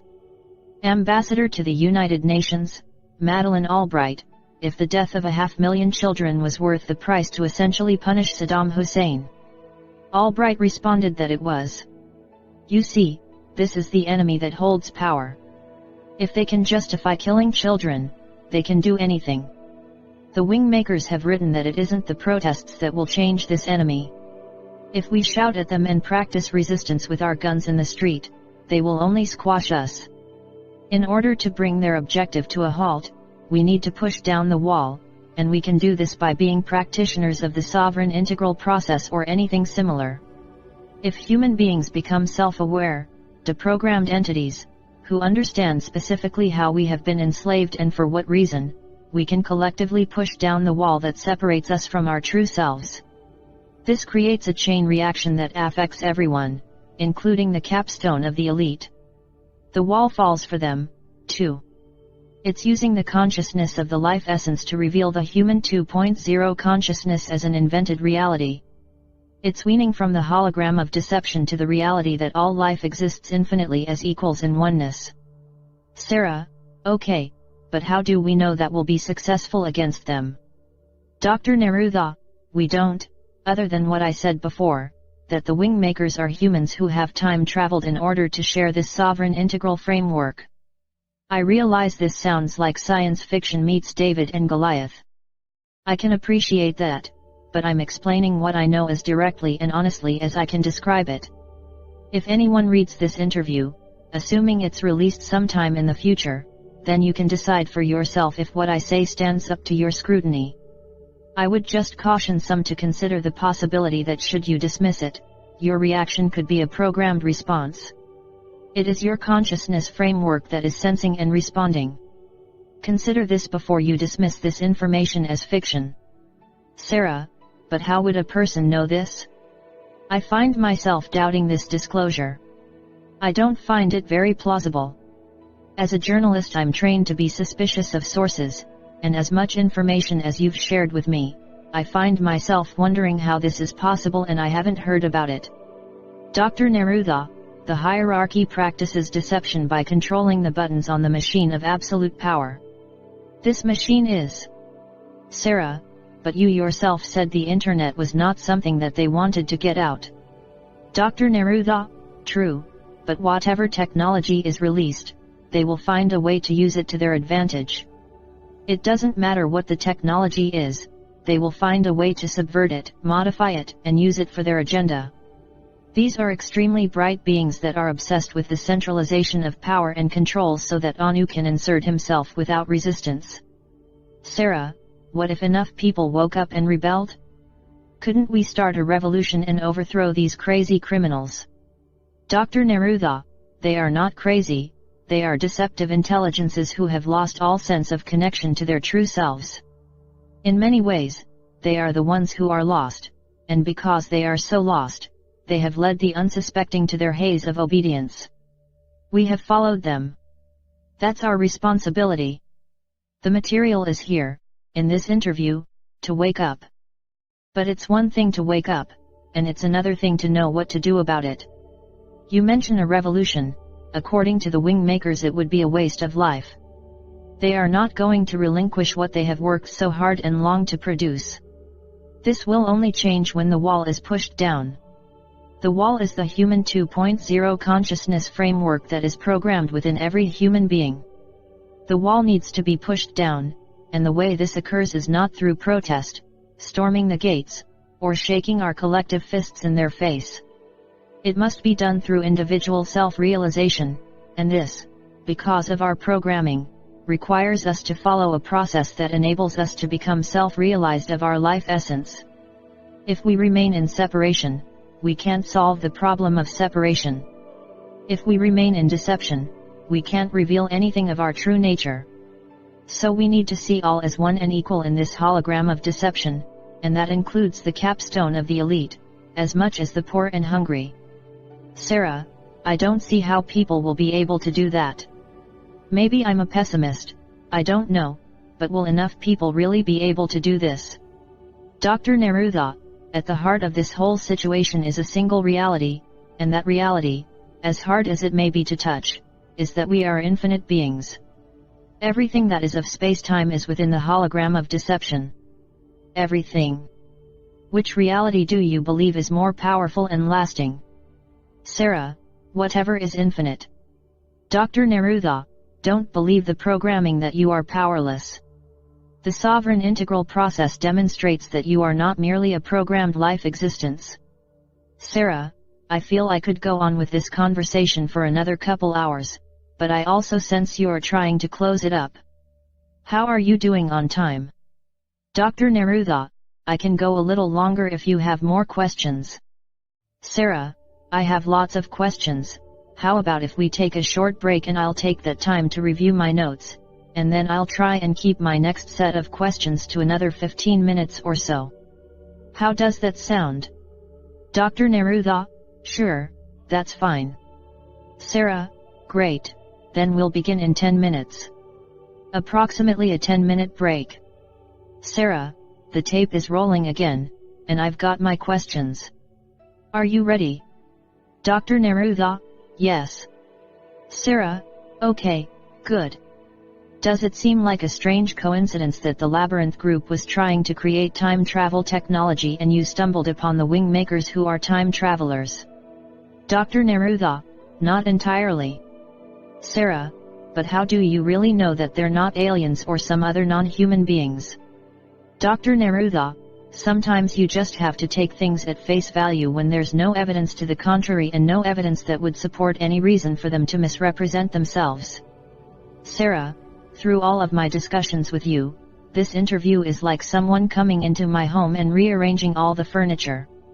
What advice do you have for anyone who reads this and gets a little paranoid or uneasy about this information, and what should they do about? Dr. Neruda, this disclosure is not meant to frighten anyone or make them paranoid. It's meant to support them in their own awakening as infinite beings. That's really it. That's the information's purpose. This includes all of the wing maker's information in whatever form it's in. There's a core stability inside you that's been sidelined in favor of a manufactured or programmed response to life. You are programmed to fear, because then you will abdicate your liberties to your saviors. And who do you suppose your saviors will be? Who is it that makes Saddam Hussein out to be a monster while they kill hundreds of thousands of children to prove their power is moral? The entities behind that power are the ones who will step forward and claim to save you. How they will do this is an unknown, but I have no doubt they will do it. And every time they do it, the corrals grow in number and the populations inside the corrals swell in size. The fences get higher. Those who remain outside the corrals will think they have insight or special information that allows them to remain independent or free, but they're still operating inside their human 2.0 interface. The only real question, as I see it, has two parts. 1. Do I serve truth or deception? And 2. How do I best serve truth? If you feel that the best way to serve truth is to protest, resist, build awareness about what is happening in the world, then do that, but I would recommend doing it from a non-polarity perspective. You can't fight separation with more separation, it will only polarize. It's important to feel that you are standing up, not in fear or some other programmed emotion, but that you are aligned to your life essence and in expression of that source within you, even when you protest. Others may prefer to undergo the sovereign integral process and focus on this more internal stratagem. There is no formula here, and certainly you can do both. But to know this information and then remain passive, a pure observer, is a programmed response, and that is not an answer to how do I best serve truth? It is a denial of truth. Sarah, you mentioned earlier that the Anunnaki lent their DNA to the human 2.0. It suggests then that their DNA would be present in a lot of us. Is that the case? Dr. Neruda, this is a very complicated subject. Yes, according to the wing makers, the Anunnaki, in an attempt to enhance human DNA, conducted, what we would call today, in vitro fertilization experiments with human women. They wanted their DNA to create a subspecies that could endure generationally to produce loyalists. The Sumerians did the same thing. In terms of DNA tendencies, the Anunnaki were conquerors, and the Sumerian progeny were colonists. That's being very general, admittedly, but in broad terms that was the nature of their bloodlines, when compared to their human counterparts. The DNA template for human 2.0 was Anunnaki, but it had been altered. This is where the subject gets complicated. The Anunnaki are not physical beings. They did not exist in three-dimensional density as we know it today. The Earth, 500,000 years ago, was a very different place in terms of its density and the gravitational fields that bathed it. The Anunnaki were interdimensional beings, meaning they are infinite just as we are, but without the physical body. However, all beings possess DNA. It's the quantum equivalent of a blueprint. So they experimented with how to use their DNA to create physical beings that could function in accordance to their agenda, which, as I said, was initially mining gold, but later turned to the enslavement of a species who would worship Anu. When the Anunnaki fertilized human women, it was with royal bloodlines, and this was not a coincidence. They wanted these royal bloodlines to sustain over thousands of generations so they could more easily facilitate their master plans on Earth. Sarah, was this a nationalistic thing? Dr. Neruda, how do you mean that? Sarah, were Anunnaki bloodlines mostly Arab, Jewish, or Gentile? Were there certain characteristics that were noticeable in the physical body? Dr. Neruda, the Anunnaki bloodlines were initially Babylonian and Egyptian, but they have spread into nearly all races. It probably wouldn't be an overstatement to say that nearly every person on the planet today has some fractional percentage of Anunnaki royal DNA. Sarah, what were they, in terms of their look? I assume they look like us. Dr. Neruda, yes. It was Atlantean, Anunnaki, and Sumerian body styles that were effectively blended to create the human 1.0 prototype. All of these beings, though less dense, looked similar to a human form. Races did not intermingle, as they were very cautious not to intermix their DNA, because they were uncertain of the effect and how it might pollute or mutate through their genetics. But remember, the human physical body was an experiment, and they literally looked at it as physical protection, just like we would look at a spacesuit. None of these races lived in the density of Earth, or an Earth-like planet. They didn't realize how Earth would interact with their creation and cause it to evolve in directions that they couldn't control or predict. Earth, as I previously said, was like a random variable, imposing itself on the human body through its gravitational fields. The interbreeding between Anunnaki and human women took place around 6000 BCE, and it was a designed event, not some lustful dalliance with the daughters of men, as it is sometimes portrayed in Sumerian texts. This was part of the design to place a subspecies within the human race that would conquer and control the Earth's resources. It was to consolidate and centralize resources for Anu, and to ensure that the world's wealth could be placed into his waiting hands when he returned. Sarah, the whole thing about LERM, light-encoded reality matrix, and how the Labyrinth group had seen it as God, I don't understand that if 15 had read the same information as you, how he wouldn't have come to the same conclusions as you. I know you mentioned that you had additional contacts with the wing makers, and this convinced you of the authenticity of the information, but why do you think 15 clung to his perspective? Dr. Neruda, you can look at LERM as the connection between the Earth plane and the non-physical planes of the hologram that Anu constructed inside our functional implants. LERM was the connective web, and it was bidirectional, meaning that Anu could be projected into any being's consciousness framework to be seen or heard, and it also meant that Anu could detect and view into the life of an individual being. LERM is known as the White Light, and the Great White Brotherhood is known as its guardians. They appropriated Jesus and Buddha as their foundational pillars, stole the concept of I Am, mashed these elements with the white light that had been a factor in every religious, occult, and esoteric doctrine throughout time, and announced in the 1950s that the Great White Brotherhood was a real organization. Soon after that, ascended masters began to join the swelling ranks, as human channelers began to be the spokespeople of these entities. From the wingmaker's perspective, these entities are fixtures of the polarity plan to keep human beings firmly anchored in separation, distraction, and deception. Sarah, what does this have to do with 15's decision? Dr. Neruda, sorry, I got a little sidetracked. 15 knew of the Great White Brotherhood.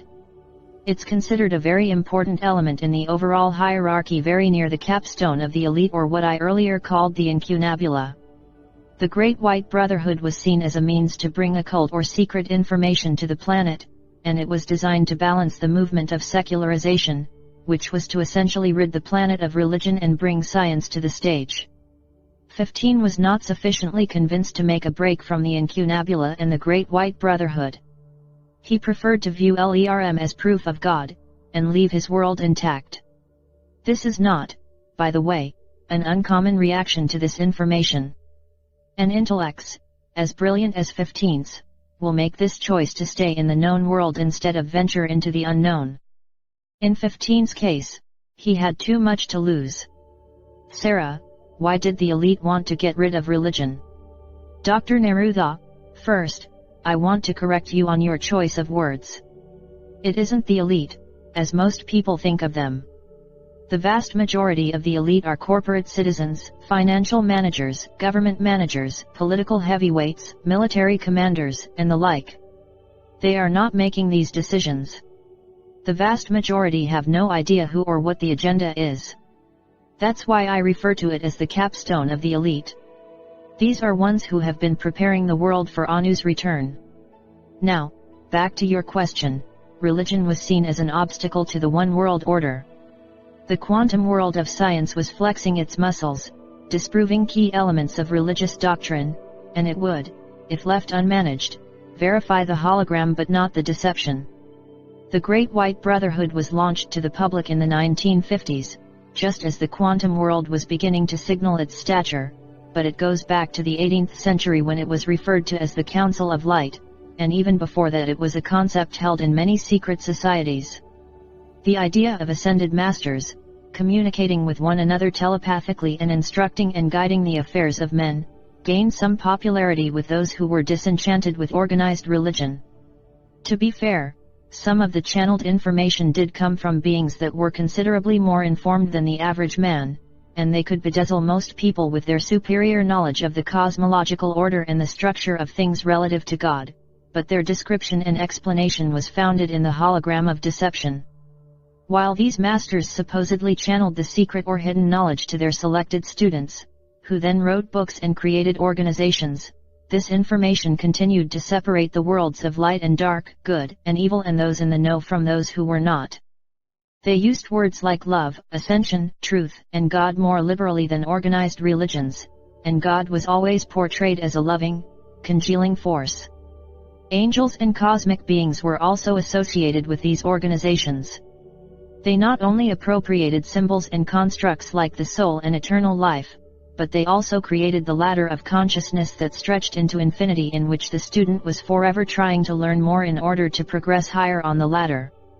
The elevation of one over another.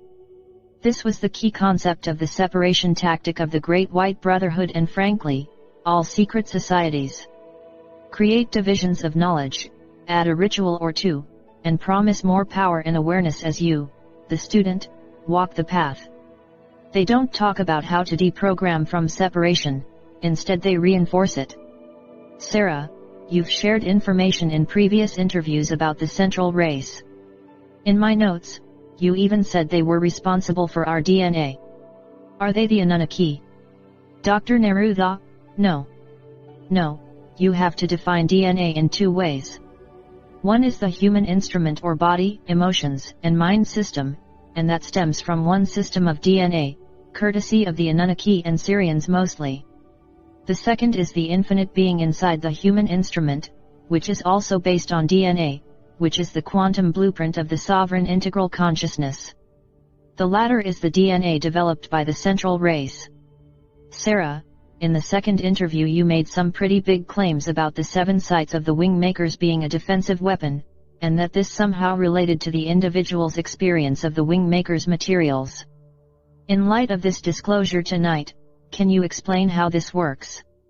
Dr. Neruda, the entire import of the wing makers' disclosure is about the sovereign integral, and how humanity benefits when this state of consciousness is seated within the human expression.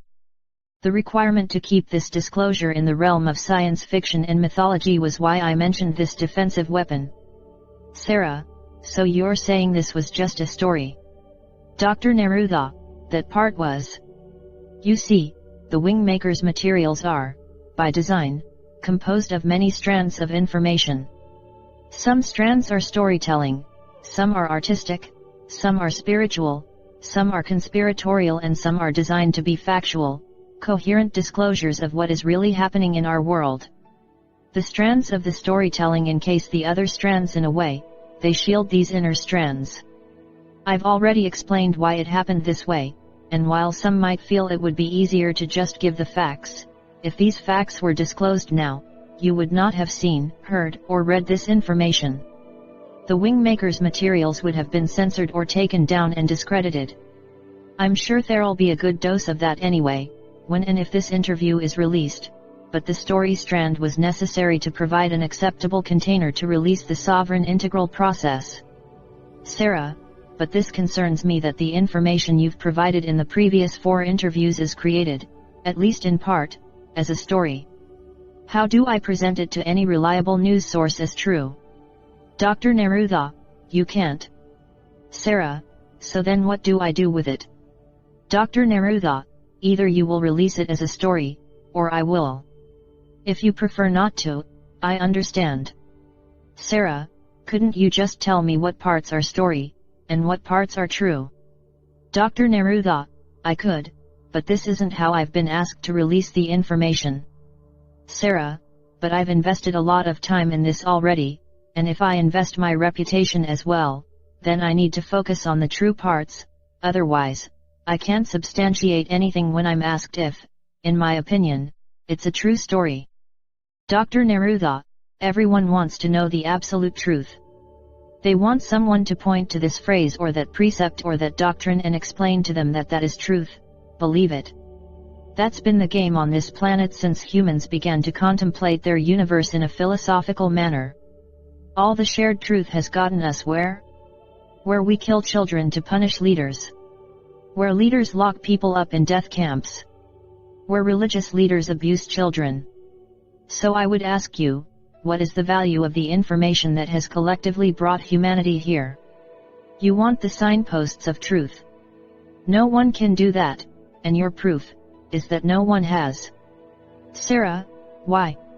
Dr. Neruda, because we are sovereign and we must experience ourselves in this way, and not let others decide what it is we should or shouldn't believe, or what is truth or falsehood. I wish we didn't live in a hologram of deception, but that is our human reality, and whining about it will not change it one iota. Studying the supposed masters of truth will not change it either. I can show you a library of books that expound on esoteric information. Some of these books were written as non-fiction, and by all appearances they seem to be credible and insightful, and yet if you listen carefully to the words, you see how they are separating you from one another. How they define a hierarchy. How they define a soul that is always learning, a human that is always sinning and weak. How they describe a universe that is infinitely layered. How the light illuminates those who follow certain practices. It can be very subtle. They can be talking about oneness, but there are judgments present in the words, or recriminations if you don't execute the practice properly, or suggestions that you don't mix this practice with anything else or it is diminished, or join and promote this path over that one. Part of the sovereign integral process is to practice your discernment of what enables you to believe in you, not the universe or some master or teaching, but you, stripped bare of all of your add-ons, beliefs, thought patterns, fears, guilt, stories, judgments, blames, pretenses, everything that hangs on you from the past. If you could drop them all, everything you have been taught and told and programmed to believe, what would be left to hear? Silence. Deep, clear silence. That is you. When you find that, you will then know that everyone has that, too. Anu does, Lucifer does, Jesus does, your neighbor does, your spouse does. Everyone. So what proof do you need to find that? What proof can I show you or tell you to give you that? I can't. I can convey a process that if you follow it, you might find this experience inside you, but that's all.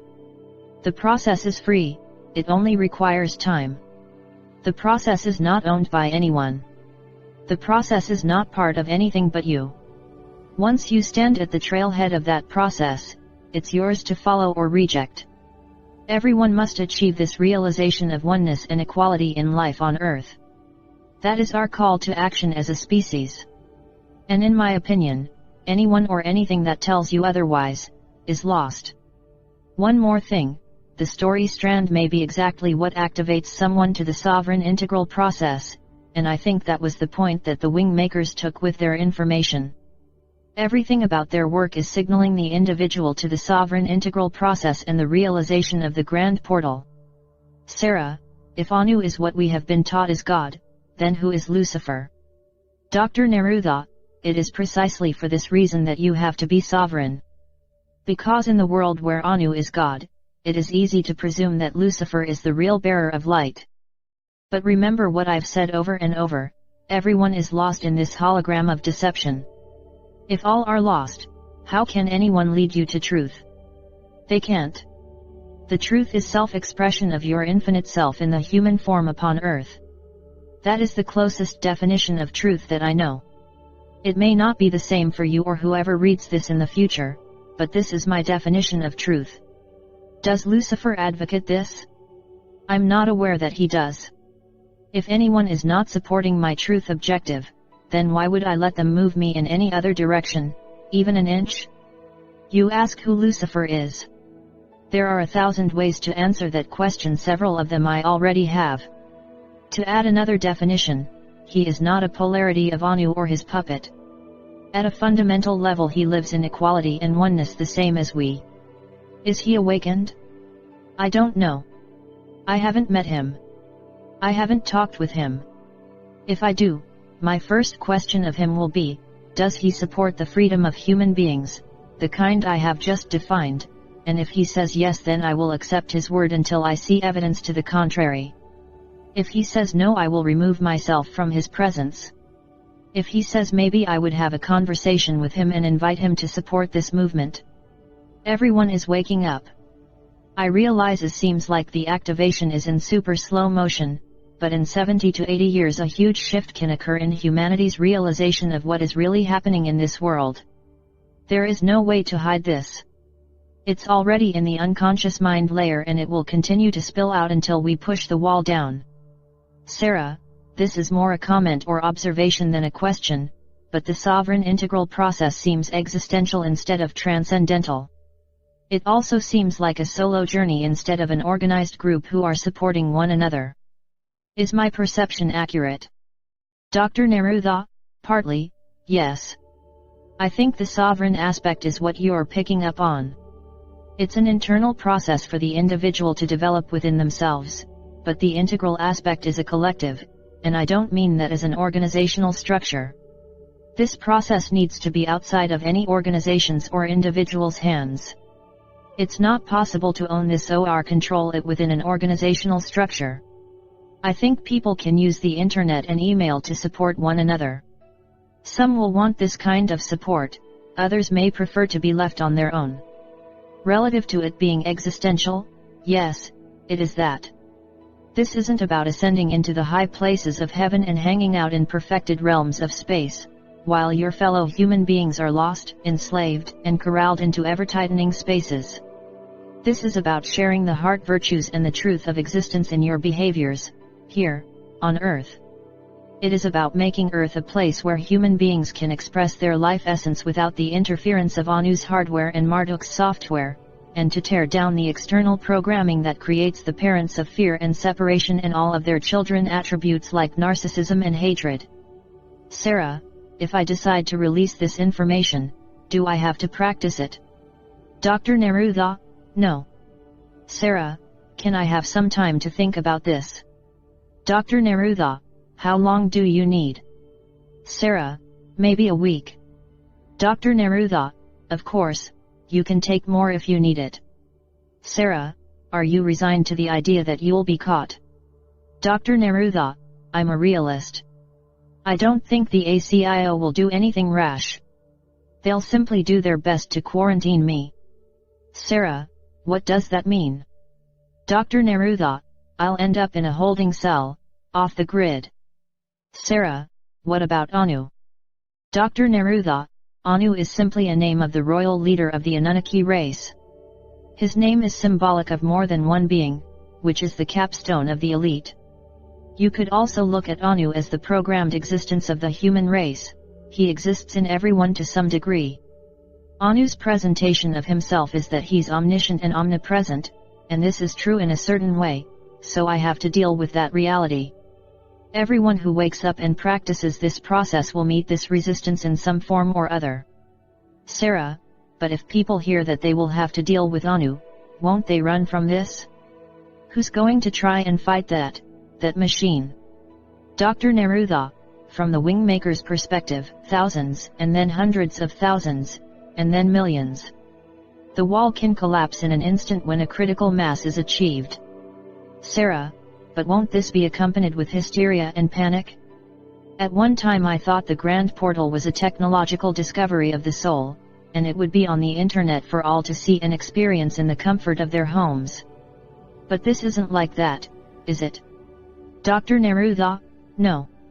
This is more like a collapse of reality on a mass scale, where infinite beings suddenly find themselves awake inside a human uniform and wonder what just happened. Sarah, what if it doesn't happen? What if they win and transhumanism 3.0 is the new human being locked into a world of separatism? What then? Dr. Neruda, I don't know how to answer that question, other than to say that the information provided by the wingmakers is a new inception point, which necessarily means a new path. Maybe it will take more time, but it will happen. It has to. We're infinite beings, and this fact cannot be bottled up indefinitely.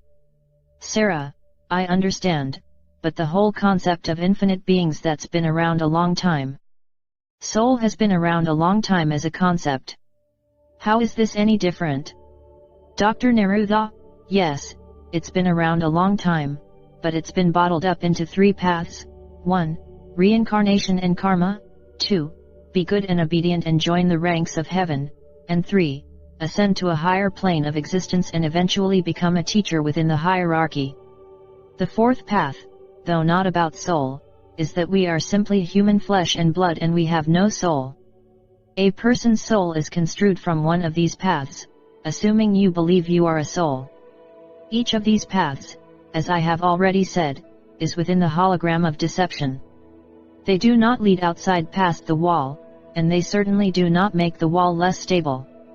To be self-realized as an infinite being within a human body on Earth, decoupled from the controlling human 2.0 interface, is the fifth way.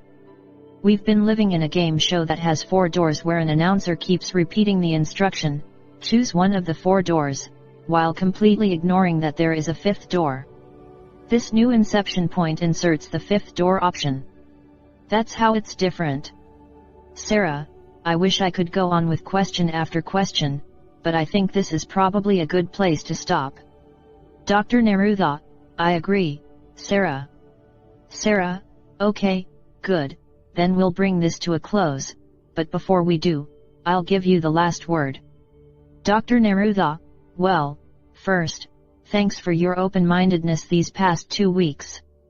Your questions were good guides, and for all your modesty, you grasped this information with great naturalness, which gave me permission to open up. You've served well those who will read this, so on their behalf, thank you. I feel that I've given everything I was asked to provide. I realize I fumbled around at the start of this interview. I wasn't sure how to bring this out. I also know that some will want more information, but the critical material is here, in this interview.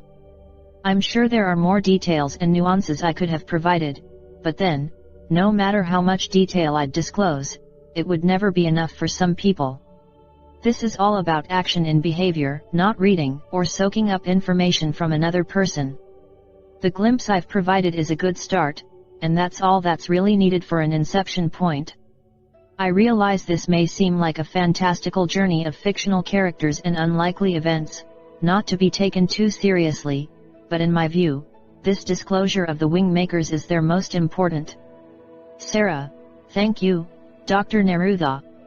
What is within us was present before the universe was created.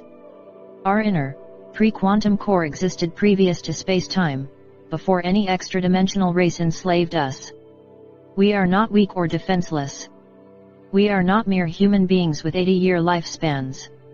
We are infinite, and we are all that is needed to transform reality so that each of us serves truth, because we see truth. Earth is not a playground or a schoolroom any more than we are gullible children. There is no new age or end time, there is only the infinite platform upon which we all belong, where we rise up as